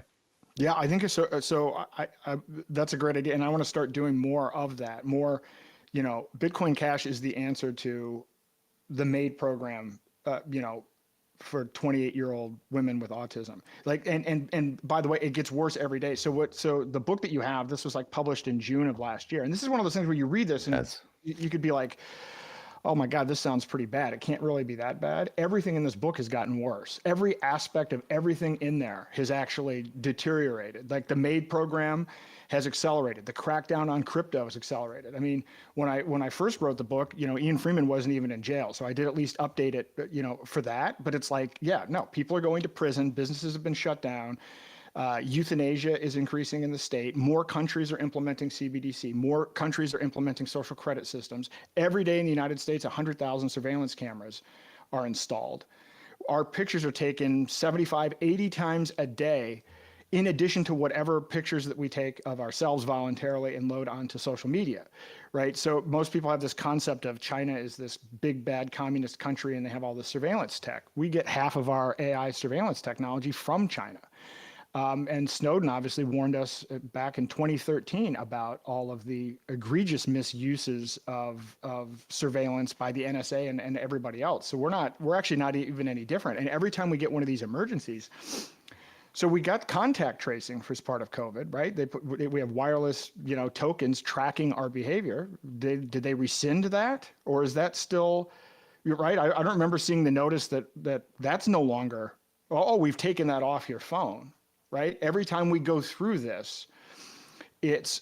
I mean, I remember it's every time you sit back and reflect. I remember I used to be able to go to the airport like 20 minutes before a flight and just get on the plane. I remember being a kid and like flying, and I would go to visit my grandmother, and I'm like 7, and they like put me on the plane, and I could actually go and be greeted by, my grandparent at the terminal. We forget how much we've already lost just in 25 years, right? It's actually remarkable to think about. And none of that ever goes away. They never reverse any of it. Even though Americans don't like the Patriot Act now, they haven't rescinded any of the Patriot Act. They've added more to it when these other emergencies come up, like the Bank Secrecy Act, all of the KYC AML stuff, that has gotten to be out of control. When I was running for office, I went to set up a political bank account, and it was at a bank where I'd already had an account, and I had to go back 3 times to prove to them my identity. And they're asking me all of these questions. We're going through all this stuff for a bank account where I've already had an existing relationship with the bank. Good luck trying to withdraw more than $5,000 out of a bank. They may not have the physical cash. You may have to set up an appointment 2 to 3 days in advance. And unfortunately, younger generations have actually been conditioned to this to the point where this is one of the struggles that I have. It's like I've been surprised at the interest and uptake with boomers, right? Because again, yes, you see all these wars online, and I'm not trying to wade into that. I'm trying to say, listen, the problem is that 0.00001% of people that want to consolidate power and create a one world government, not the intergenerational stuff. That's just another diversion. Not that there aren't some accurate things in some of the memes and some of the intergenerational stuff. But then you see things like, Cato Institute puts out a report that 35% of Gen Z would be okay with federal surveillance cameras in the home to monitor for domestic violence, right? So when I see something like that, like there's I know we all value privacy, but I don't think privacy is necessarily even valued at the generational level by certainly Gen Z. So even explaining, you actually have to go through, you're having different conversations with different groups of people, and they're completely different conversations. Like you have to try to convince Gen Z why privacy is important. You have to convince, boomers why banks aren't. CBDCs are coming, yeah. And it's like it's so it's wild and it's tough because none of like the core principles around individual rights or freedom are like seem to be that universal anymore. And they've been eroded in different ways, kind of generationally. Yeah, I mean, I'm kind of getting to I don't know where to go with all this. Like we were going to talk about hijacking Bitcoin. Maybe we can talk a little bit about that. I'm always a buzzkill. Right. This is the problem with this, right? It's like but it is what. No, it's all valid, and it's all. What I'm struck by is that I'm much more captivated by this, by your personal energy and your pitch and stuff, than the book. Not that the book was bad or anything. It's great. The Final Countdown and so forth. But I don't think for getting this vision out to people at scale, you've got to make some flashy videos or something like that, some 10-minute talks or whatever on a YouTube channel. It's got to be something like that, because I think that's going to hit harder. The book is like, you can take this and read it after for the details if you're interested, right? But in terms of actually getting someone's and that's, I mean, when you talk about Gen Z, that's the kind of thing. It's just so hard to make a viral clips on Instagram or Twitter or anything like that as well too, because the algorithm's kind of stacked against you. It's not easy to do no matter who you are, even if you're fucking Jay-Z, right? But then let alone if you have a message that is likely to get censored or manipulated against. So what's wild is, so I've done all this political activism, and I've gotten press in the past during political activism. And I thought because I announced that I was running for president in February of last year.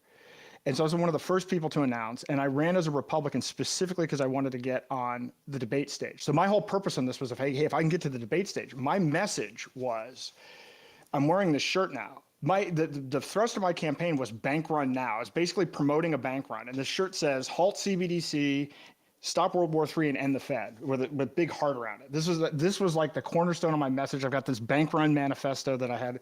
And I would have thought the press, just from the standpoint of this guy's nuts or, tinfoil, like I would have thought that it would have gotten a reaction just based on how extreme it was. And I've never been as shut down ever on anything other than in delivering this message, which is probably because of how dangerous it is, because the ECB has actually put out warnings saying we're monitoring social media to try to prevent bank runs. So of course I'm on the ECB and the BIS all of the time, putting this message on there, linking to the bank run manifesto. I've been doing this for a long time with the Federal Reserve as well. And, I don't know what's already flagged and what's already suppressed. I've actually been testing around that. I do think CBDC and bank run are flagged terms. And so it is an interesting, so I'm trying to figure out how do you communicate these ideas using slightly different language. Because I think it's a powerful, one thing that happened, I did a little bit on TikTok, when Kanye West was canceled by JP Morgan Chase, I actually reached out to him. So he did a video and I actually posted the clip of it. He's like, if they're gonna shut me out of $100 million, how's your bank account doing? Basically was his message. So I sent him a copy of my book, and this is before he went off and did all of his other stuff. Like I'm trying to figure out, because people get canceled. Nigel Farage got canceled. Dr. Mercola, the Canadian truckers. Obviously, this is already happening without CBDC. We're already seeing people's fiat accounts being shut down. And that actually helps too, by the way, with our movement. We have interesting overlap. So like in terms of communities, there's like the brownstone community. There are people that are, there's some Trump supporters. That's kind of a weird vibe. But but a lot of people in the health freedom movement, the vaccine, like those are folks that are aware of overreach, but they're not in crypto. Like it's been an interest. So part of the messaging for me is it's like, okay, you guys have been warning about this vaccine stuff, and you've been warning about this stuff for like literally decades, and then it finally happened, right? Now what's next, right? So this is next. So I'm trying to say, it's like, okay, yes, you're focused on this issue, and we're trying to resolve the tyranny of the past couple of years, but understand they're moving forward. They got new tyranny. You can win a court case on A, B, and C and think that you've won. And the next thing that they're going to do is drop a hammer on basically completely controlling digitally all access to your money, right? So we've got to stay ahead of what's going on. So even working within these communities and trying to get the right messaging, I think that's a very rich community for people to be exposed to Bitcoin Cash. And again, and there are a lot of them. So I had this article hit on Zero Hedge. So I have hundreds of people from across the country that want to do these the workshops. And this is the thing that this is why I got really excited about that, seeing the response, because I just had a website where it's like, okay, give me your name and email address and then write a little note. And people were like, this is really important. I read this article. I can get 30 people to show up to the event. Like, so people are waking up, and I guarantee you all of these are people that are not already in crypto. I mean, by design, based on what the language of this is. So I actually think, I don't know how it's going to work out, but I think if we start going to people that we might not have otherwise addressed, we're going to find completely new advocates, completely new energy, and people that can bring in their own networks and to explain these concepts in ways that resonate with their audience. I mean, this whole Mark of the Beast concept is a real That is a real one. Now, I will say within that, there are some people that view CBDCs and decentralized crypto as being the same thing.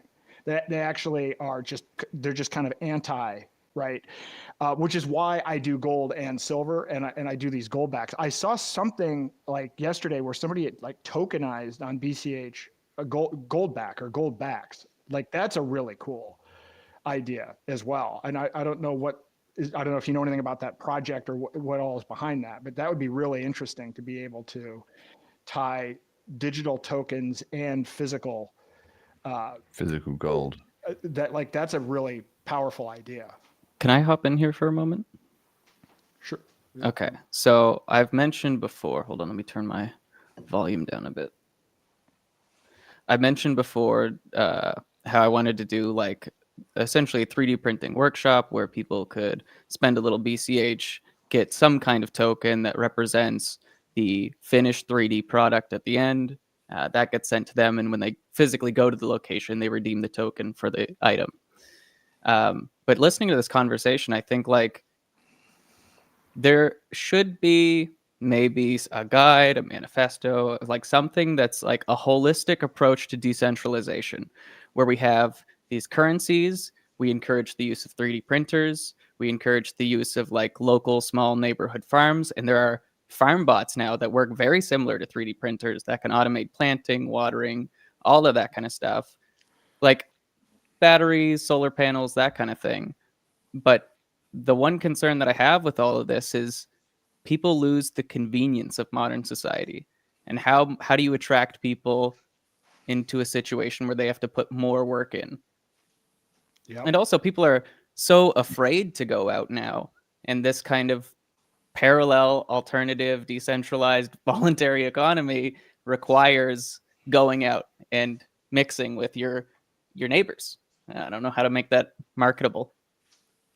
I think that's a great concept. And actually in New Hampshire, of course, this is one of the beauties of the Free State Project is that happens here. We have farms, we have free staters that run farms. We have free staters that, you can get whatever you want in New Hampshire. And but when I go to California, that doesn't really help.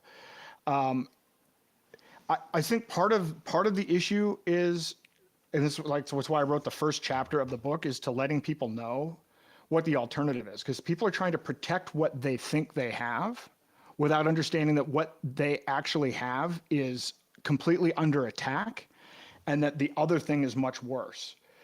So, because you're right. And by the way, that is the big issue. That's 100% the issue, like on convenience. This is why I get so frustrated about BTC, because when I first used BTC, it was better. It was a better technical form of money, and now it's not. Certainly BTC is not, and Lightning is not. So to the extent that we can make things decentralized and convenient, obviously that's the win, and anything that we can do to enhance that. But I'm seeing more and more people, and again, I guess to me, it's like this, I don't know what describes there are a lot of boomers and a lot of people that were just blindsided by COVID. They're open to this. They're open, but the reason that I'm doing the work, and I think like the idea of what you said about a workshop or whatever, like there needs to be the in-person aspect of it. There needs to be the interactivity, because to take that leap into decentralization, like I wrote this book to be self-contained, right? If you read this book, in the end of it, it tells you how to download a wallet. It tells you how to sign up for BitPay. It tells you how to buy gift cards. It tells you how to pay your bills, even potentially and I bet if 1% of the people that have bought this book have done this, I would be shocked, right? It's meant to be self-contained, but I know they're not going to do it. And people said, but I really want to know how to do this.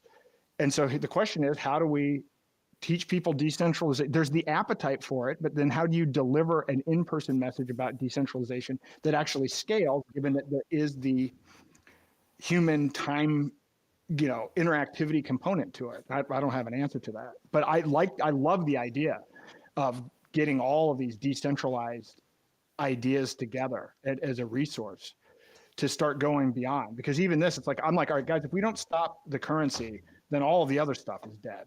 But it's not really a positive vision, right? Like my vision is, we've got a doomsday scenario. Here's a way to buy some time, but it's not like, there's no utopian aspect of this. There's just a buy time before pod aspect. Well, we all get crushed. I mean, all this is making me think of, I've been really interested in Charlie from Resist CBDC. Shout out to him. He and I had some argument on Twitter, I don't know, a year or two ago, right? And he was like promoting this Resist CBDC and all that. So I tried talking to him about Bitcoin Cash, and he was like, no, Bitcoin's shit. Like, the government's just going to switch off the electricity or whatever. And I was like, look, that's not kind of really the case. And anyway, we had a bit of back and forth. And then eventually I got him on the show and we talked about it. And I think it clicked for him, a bit more in that sense. We were able to come to an understanding there. And then since that, I've seen it's like his Twitter account has changed. Like, he will repost my stuff. He likes it, comments that are like, look, the BTC guys are captured, and BCH is like, we're trying to fucking break through here and all that. This is somebody who's gone from one end of I don't know or get crypto to the complete other end of I understand all the block size wars and all the scams. And he did an end run around the entire 10 years worth of, kids and NFT speculators and getting lost in the way and all that. It's incredible. And that's what I'm hearing when you're talking about, you're hitting on that same vibe, that same group of people. And maybe we just need a more efficient or effective. And because I think of the things he does as well too. He goes out to shops and he hands out cards to them explaining, cash is being eliminated and blah, blah, blah, blah, blah. And he's doing this, he's targeting that same thing. I think there's something here. Maybe you and I and him need to all jump on a call and, figure out a plan, because I think that's the right idea, right? It needs to be something like that, but instead it needs to be a one-page piece of paper. Like you said, the book, that's the follow-up stuff. You need the one piece of paper that is here, download Selene Wallet, call up this number, and if you're a real fucking person, we'll send you $5 of BCH, and then send it to the 4 other people in your house, see how it works. And then some of that vision stuff, maybe. I don't know. I'm just spitballing here. But, no, I think that's a great idea. And when I'm out in California, I'm hoping to get together with him, actually. So, because obviously we're all aligned, and we need everybody to jump in on this. And again, it's not. I'm not. If I'm coming off as defensive, I'm not. To me, it's just I'm glad that the trial went the way that it did, and I'm glad that Roger's book came out, because that changed everything. So I was nervous about BSV, and I was actually nervous about if Craig managed to win actually the lawsuit, the implications of that. That was actually because I've been involved. I was a co-defendant in $280 million worth of lawsuits for 5.5 years. I've been in a situation like this, and it's weird. You can sue somebody for conspiracy to do something. And even if they had just a minuscule involvement in it, they can have the same financial liability as the person that basically did all of the bad acting. And so I was looking at that lawsuit, and I'm like, God, what a chilling effect on developers, what a chilling effect on the space. And that being alleviated, I think it's a bigger thing than people, I think, talk about or express, or maybe even understand, because you have to live through this horrible legal system the fact that it took me 5.5 years. Good luck starting a business when you're being sued for $280 million.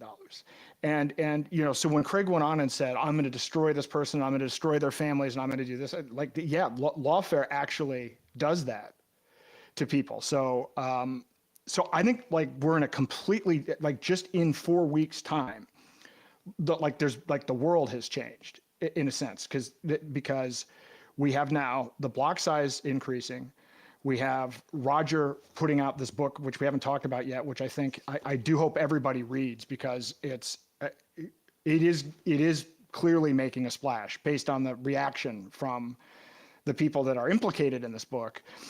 And then the Craig Wright thing going away. I think this actually gives us the ability to galvanize around a solution and hopefully bring in, this is why I mentioned the thing with big blocks. I hope we can get some of the other big block people to recognize that we have a shortage of time and this is the best shot that we have.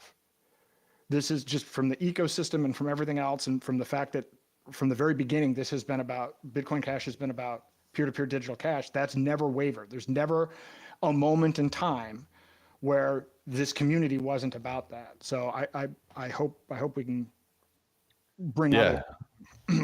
Yeah, this is good. I like this. All right. Okay, here's the path forward. So let's have a quick chat about hijacking Bitcoin then.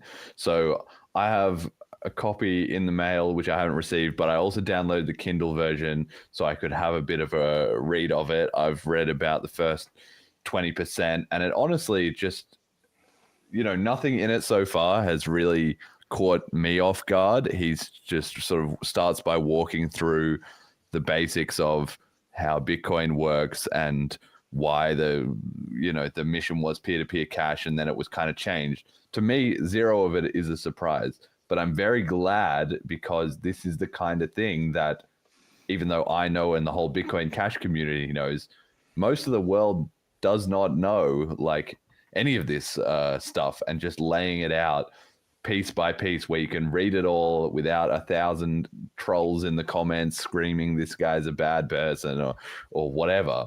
Now, he put out this book, and almost immediately, like the next day, there was an article written by Blockworks, who are one of these crypto news outlets. They put out an article which said, on the title, "Roger Ver was right about Bitcoin. Hijacking Bitcoin is a damning indictment of the turmoil and nastiness that plagued the Bitcoin community after Satoshi disappeared." And I have a small quote here. "I couldn't have been more wrong. In fact, after finishing hijacking Bitcoin, my opinion now stands that Bitcoin truly was hijacked, and Ver really was the subject of what has now been an almost decade-long smear campaign." End quote. So that's this segment from this lady, Molly something. If somebody can, it's too small for me to read on my screen. Anyway, she had basically been in crypto and covering crypto news and all that for years, and she had heard Roger Ver sucks and Bcash is a scam or whatever, and just believed all of it, and then read this book, and somehow this just, gave her the road to Damascus moment where she was like, wait, just this book completely flipped her opinion, that she thought he was going to write this big conspiracy about everyone hates me and spicy anecdotes. Instead, he just went through the facts with the quotation marks and all the stuff that is just common knowledge in the Bitcoin Cash community, but condensed into this book, and with his reach and notoriety specifically on this topic, it has also just generated so much of an earthquake from people being like, wait, I never understood any of this. And at the same time, there's been all the pushback from all the laser eyes who had all this, oh, it's Roger scamming again, blah, blah, blah. But they don't have literally any substantive points. Like, I haven't seen a single person reviewing any of it and saying this is wrong or this is incorrect. It's all just ad hominem attacks. And I think for the people who reading this and are waking up a bit, and they can see it happening in real time, that he said, look, this is how the narrative has changed. And then you see an example of it. So tell me about this book. Obviously, you were quite impressed, and you've got your own engagement on it as well, too. I did. Well, I was familiar with a lot of the story and have been following it, but wasn't familiar with some of the details. And the second part of the book is where he really goes into the hijacking aspect. The first part is really kind of why the original Bitcoin white paper and idea was a great vision. I think one thing that struck me about the book is that it's not like Roger telling so much his story with it, where it's like, here's my opinion on this. Most of the book is actual quotes from like BTC core devs. So it's packed with information, and it's actually more told from the words of the people that were actually doing the bad deeds, which is the fascinating part about this. And like, to your point, people that engage online, like Adam Back blocked me, Luke Jr. got in there, and like, so everybody immediately jumped in, people that are referenced in the book, people that are quoted in the book. And Like they'll bring up a point. I'm like, oh, hey, have you read the book? What is your specific complaint? It's like, oh, he's a scammer. He's this, he's this. It's like, they're your own words. Are you going to refute your own words? It's incredibly fact-based, and no one wants to engage on a single fact. To me, I think more getting a visceral understanding, and I still don't know some of the specifics, like the Bitcoin Foundation fell apart at some point. And then this MIT Multimedia Lab picked up the slack of funding devs. Now, to me, I wrote an article about this as well that I mentioned earlier about the Epstein connection, which Roger doesn't have that in there. But yes, I think that it is obvious that it was hijacked, but I think that we need to go even a next set of levels here to really understand and expose who and why. So for instance, there's this guy, John Dillon, who was funding some of the development work, who at some point even claimed he was in the intelligence community, and he was pushing the digital gold versus digital cash narrative and was funding some of the development work. You have obviously what the MIT Multimedia, and then you have the whole Blockstream side of this, and their primary initial funding, I think, from AXA, where the guy that was the CEO of AXA was literally the chairman of the Bilderberg Group. Yeah, So I don't know if you know this, but you were mentioning it before, and it slipped my mind, but now it's coming back. So there's the documentary, Who Killed Bitcoin? Have you seen that? I believe, is that Naomi Brockwell?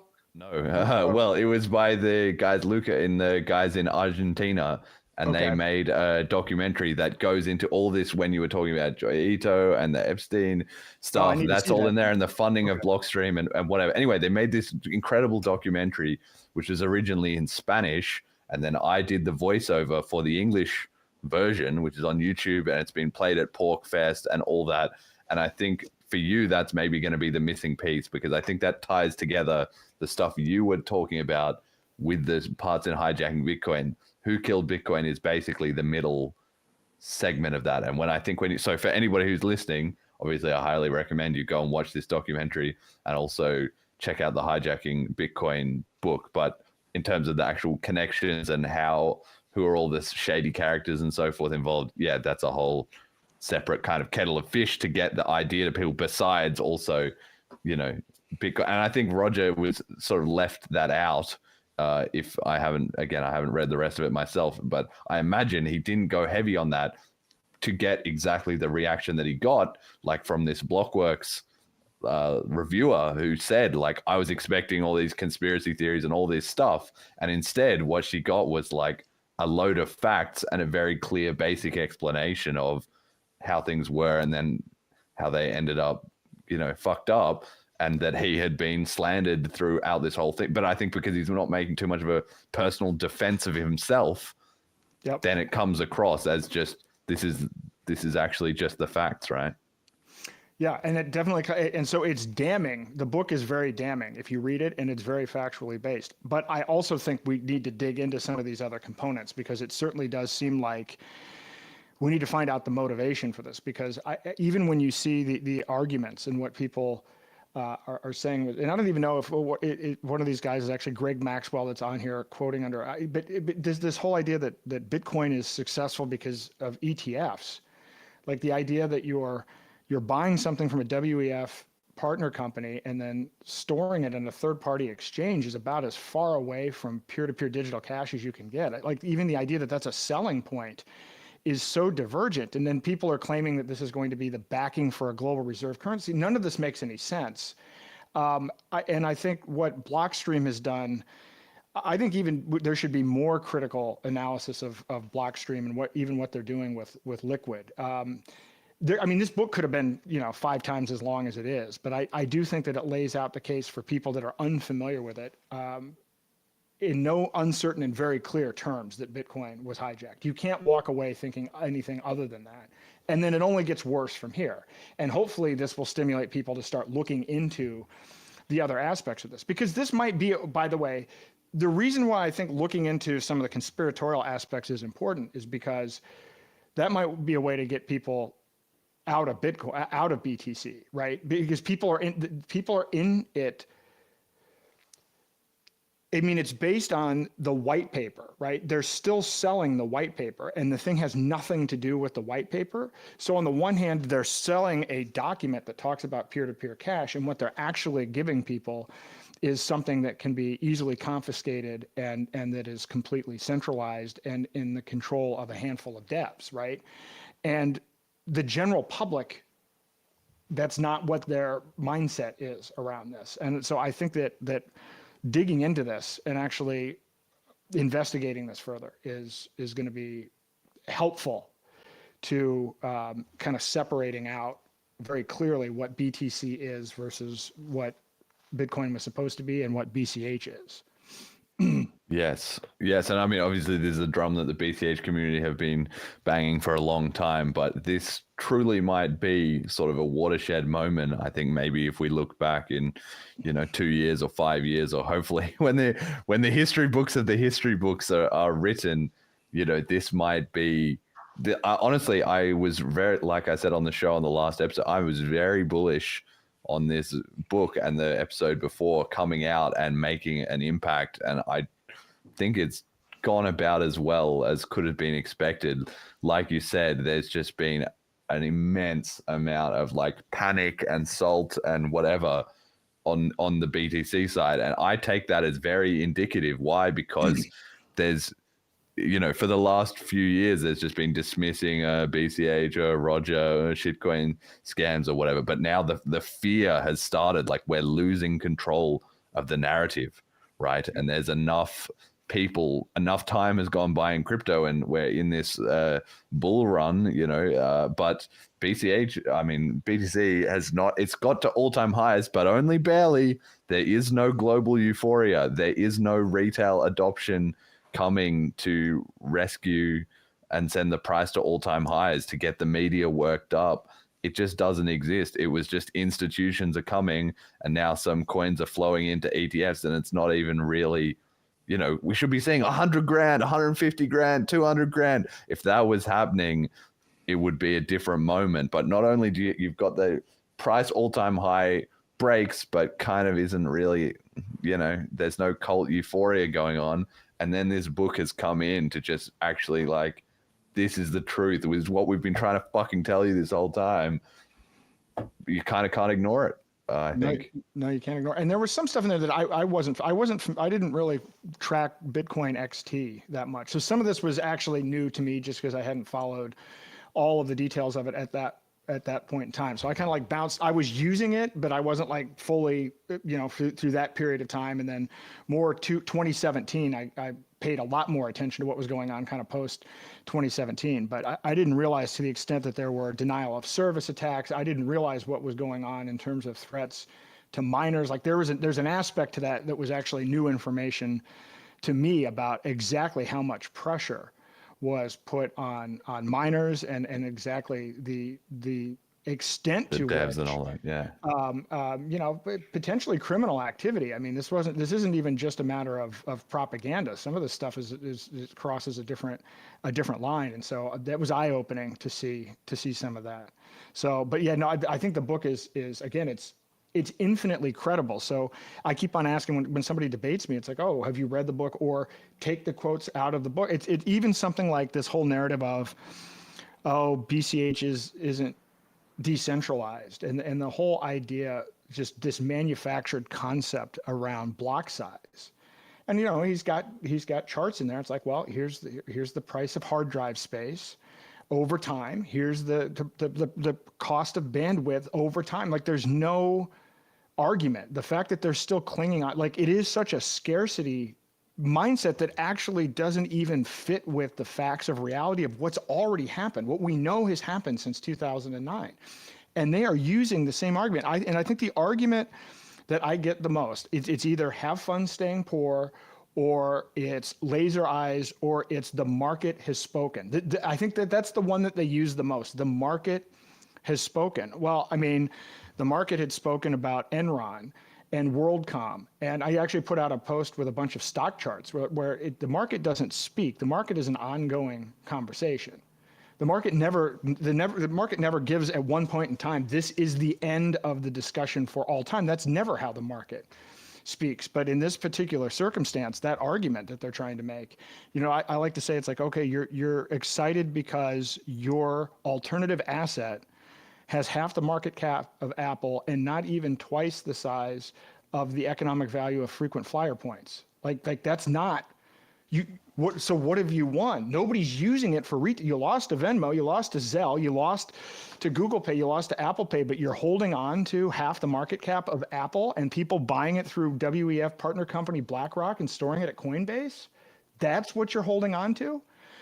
So from my perspective, I think Roger just hammers away the reality of what happened. But I'd like to see, at least a lot of my posts are going to be about like, this isn't about Bitcoin versus Bitcoin Cash. This is about Klaus Schwab. This is about pods. This is about all of this other stuff. This is freedom versus tyranny at a very fundamental level. I think if we can start shifting the message about that, and BTC doesn't have anything to say about that message. People aren't even trying to, like, it's weird. I was going back and looking at, everybody knows HODL, and people used to have BUIDL, whatever. That was something. Yes. When was the last time anybody saw that? Right? Like, no one's building anything in Bitcoin. They've had, okay, you've got $1 trillion market cap. How many conferences do they have where people go and nobody says anything? Nobody builds anything, right? Like, so your whole value proposition is, I bought something and I'm not doing anything with it, and now we're going to have a citadel. Like their vision is like, this is somehow this. They're going to exist, and all these BTCers are going to exist in a citadel somehow outside of whatever else is going on, because everybody knows the existing financial system wants to completely switch who controls it and base it on who happened to get access to a cryptocurrency bulletin board and mine something 15 years ago, because that's where everybody's going. I mean, it's absurd, but they're committed to their talking points. So I'm going to do a lot, like, to try to, like, back up, particularly this whole the market has spoken idea. I like, well, I mean, you know, and that's the thing that the BCH community has been, you know, battling with it for a long time. And the typical, with all these things, it's about finding the right response. Like, the idea is stupid, but you need an idea that is more incisive and cutting, a better meme than the one. So for instance, we've been dealing with these fucking graphs of the price charts going down, and I finally got the one that defeats that. And it's the crying face NPC guy with the graph going down, and he's saying, look, and then you have the yes Chad and says, bro, I bought BCH at $97. Boom. I've posted that to a couple of people on the price chart.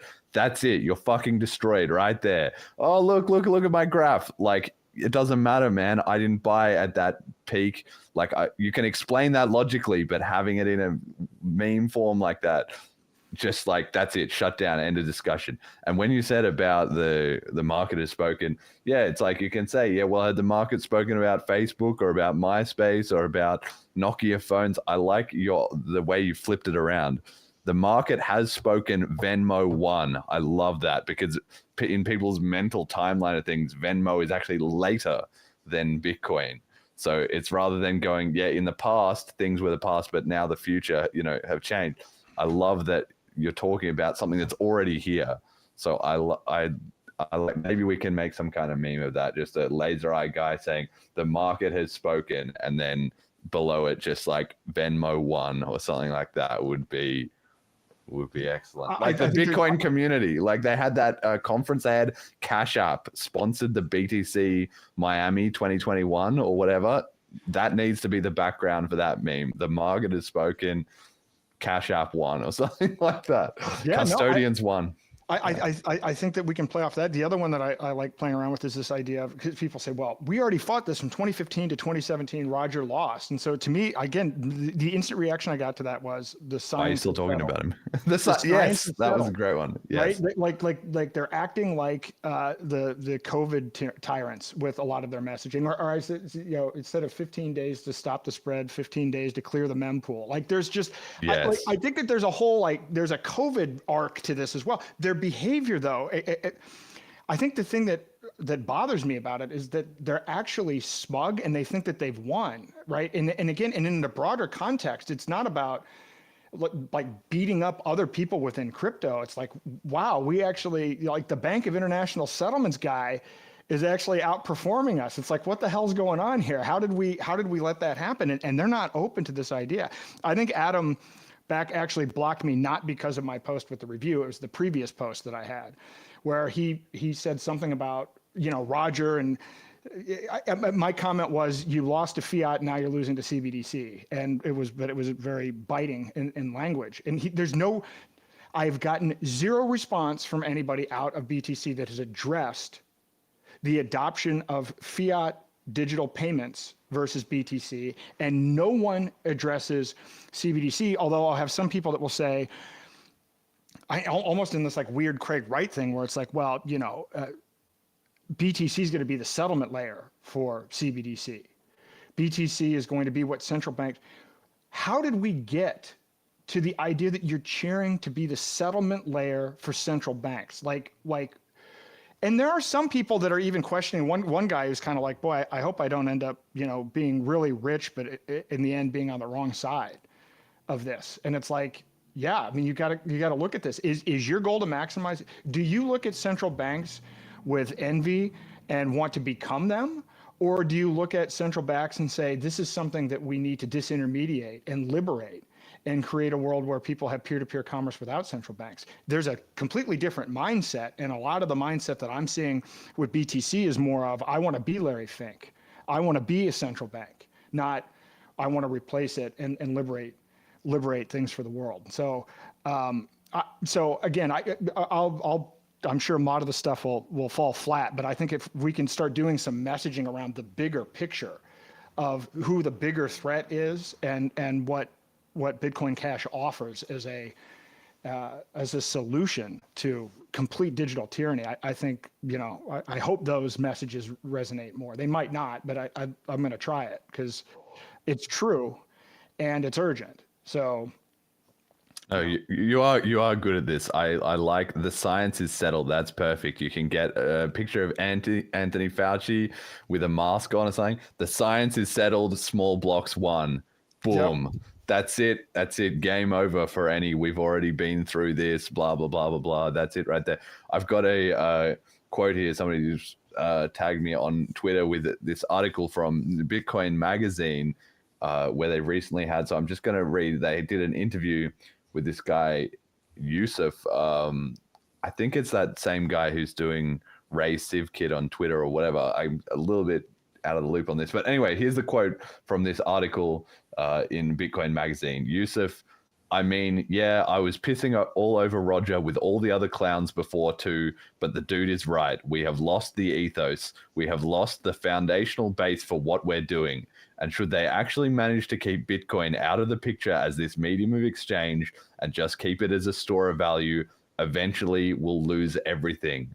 If it wasn't for what's happening in the global south, it's empty. And quite frankly, the global south has moved over mostly to USDT on Tron, end quote. So yeah, like that again, like you said about the last 4 weeks or 5 weeks, a lot has changed. Finally, people are it's taken this much capture by the existing financial system before people are starting to wake up. Like, were we the bad guys? What have we been pushing this entire time?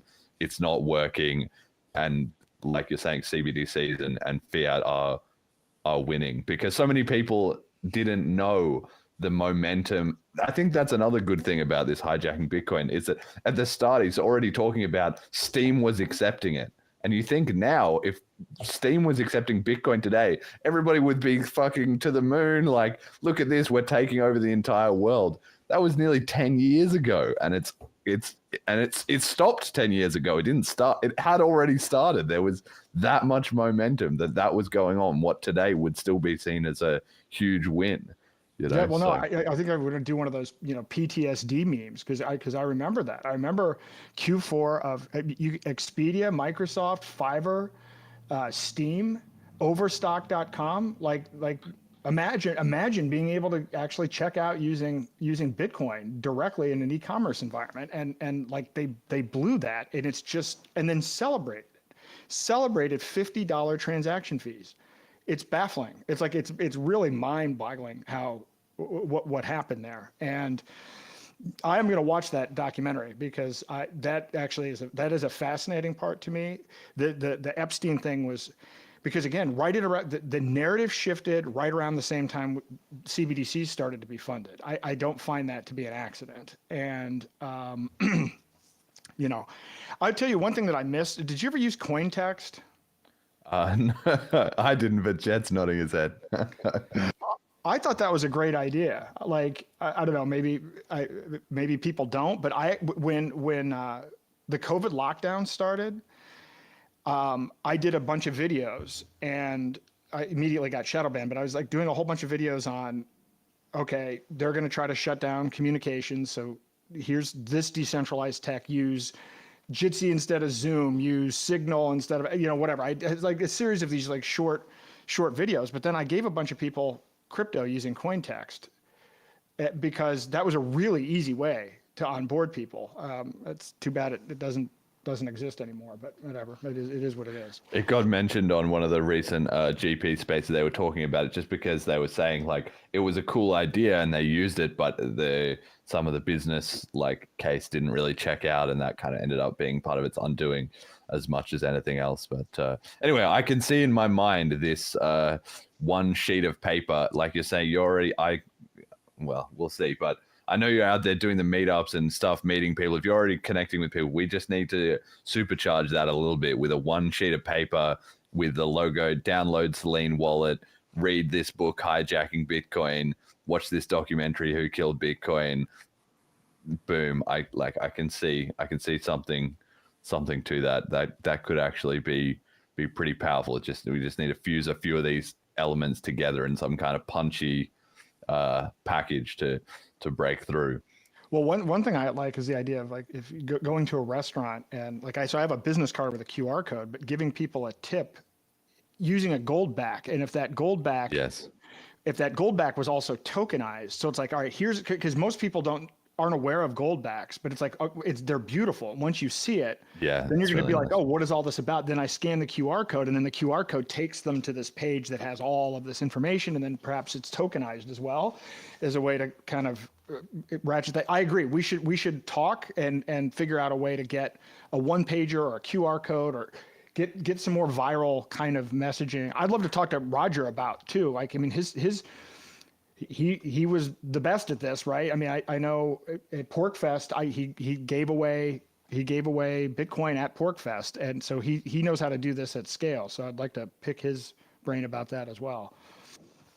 All right, well that'll have to be for another stream. We've got just one more thing that I really wanted to get in there today, which was about the Reddit censorship falling apart, because I think that also plays into it. So we had this episode recently, I don't know, you may or may not have seen it, but there was this whole incident with RBTC and the whole censorship kind of crackdown. Well, the mod there, Al Thornton 2462, this character appearing out of nowhere, deleted his Reddit account quietly in the aftermath of all of that. So congratulations to the BCH community for winning a victory against the PSYOP there.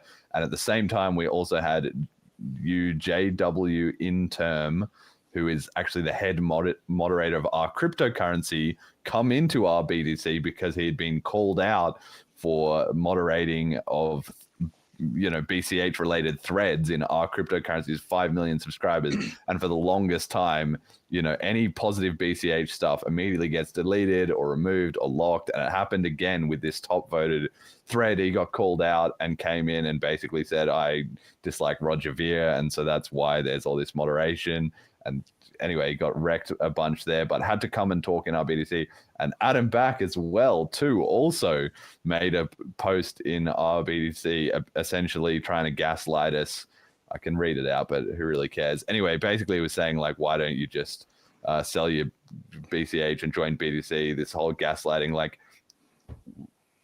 that was also a bit of a watershed moment, I think, that the narrative has changed, because that was an unambiguous win. The BCH community fought back and was refused to be censored and cut out of the narrative like there had been in the block size war. We'd seen it all before, and this time it was just an unambiguous win for the BCH community. So I guess if I'm going to put a positive spin on all what we've talked about, I think there's a kernel of victory in there somewhere between the Copa stuff, the turnaround with hijacking Bitcoin, ABLA coming out next month, like you said, to ensure it's scalable and winning against censorship. The BCH community is very resistant to these kind of psyops and takeovers at this point.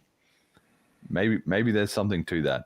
I don't know if you followed this whole Reddit thing, but that's another rabbit hole you can go down. You can watch the episode on that and then see for yourself. Yeah, I've seen stuff on Twitter, but I don't know the full details. So I'll wade into that one next. You got a lot of homework. You got a lot of homework after this episode. All right, okay. Let's just do meme of the week, and then we'll kind of get to wrapping it up a little bit.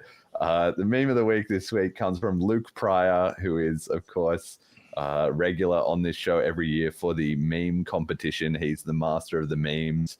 We're cooking up something for that for this week. We'll bring that out after Bliss, but he posted on Twitter, just got a text from Jihan. He says the BCH revenge pump isn't going to stop.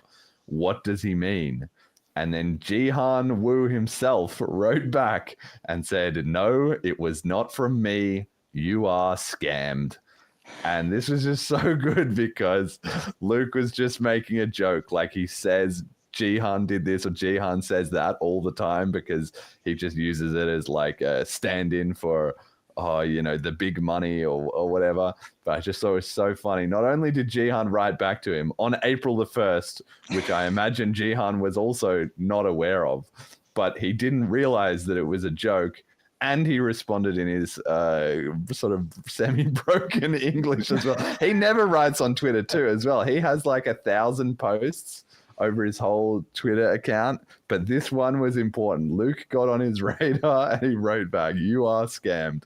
So Luke, just a heads up, that text you got from Jihan, the fictional text, that was not legit. Anyway, this made me laugh. That's great. All right, we got a message to the community. You can kind of wrap up with, what do you think the Bitcoin Cash community needs to hear from all this that we've discussed? I think the summary I would say is that the CBDC threat is real, and it's an existential threat actually to all of crypto.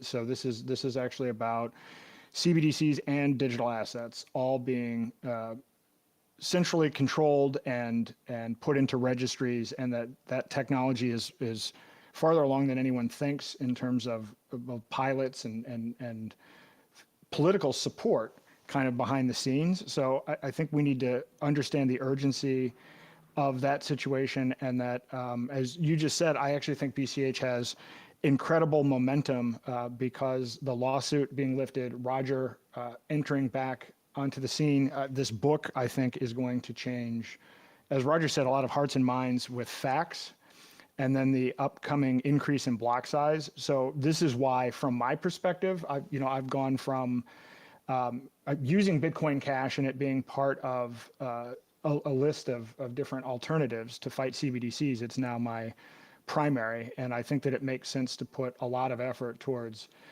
onboarding as many people to Bitcoin Cash, because I think the market cap matters, the ecosystem matters. Bitcoin Cash is available on more exchanges. There are already more apps. There's more kind of a retail ecosystem.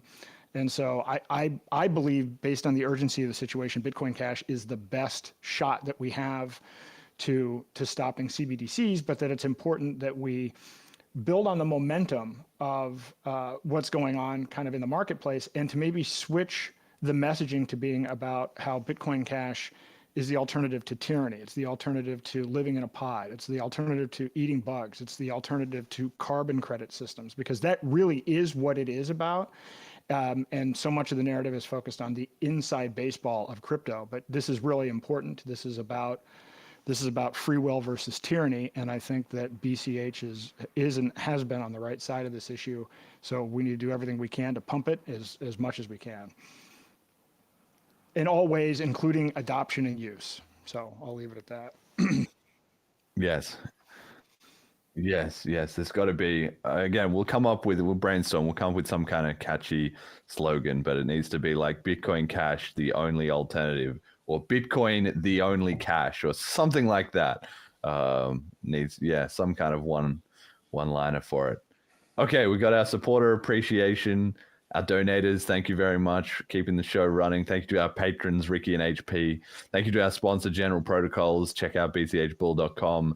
And the Flipstarter contributors, Majamalo, Marcelo, Shadow of Harbinger, Molecular, B2C Fork, Adam Back, Lel, Big V, Cheapy, Cheap Lightning, Emergent Reasons, Imaginary Username, Yeah Beer, and Brian Kanashi. If you need to learn more about Bitcoin Cash and all that we've talked about, you can check out bitcoincashpodcast.com. If you're new to the show, listen to episode 85, which talks about the whole vision and what's going on. Actually would be quite a good follow-up to this episode. And you can get involved directly at Celine.cash and download the wallet and start transacting with that. All right, final shout outs then, and where can people find more of you, Aaron?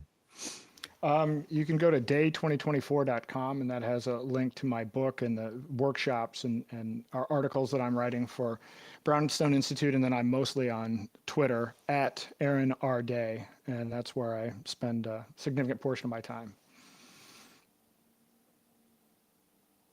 Jet, any final shout outs? All right, my shout out is to the BCH Argentina guys, La Economia, P2P, and all that, that made that Who Killed Bitcoin documentary as well, Luca, and all that, because that's just fantastic. And I'll send you a link, Aaron, and I'm sure you'll watch that in the next couple of days, and then you'll be like, wait, this is this is the real stuff. It literally is all those things you are referencing. It's all in there. So for anybody who hasn't seen that, that's also an excellent thing to listen to. Episode 85 of the show and the Who Killed Bitcoin documentary. It's on YouTube. It's in English with me narrating it, and it's also in Spanish if you prefer to hablar en español. So you can look into that. All right. Thank you, everybody, for listening. Until next time. Thank you. Bye.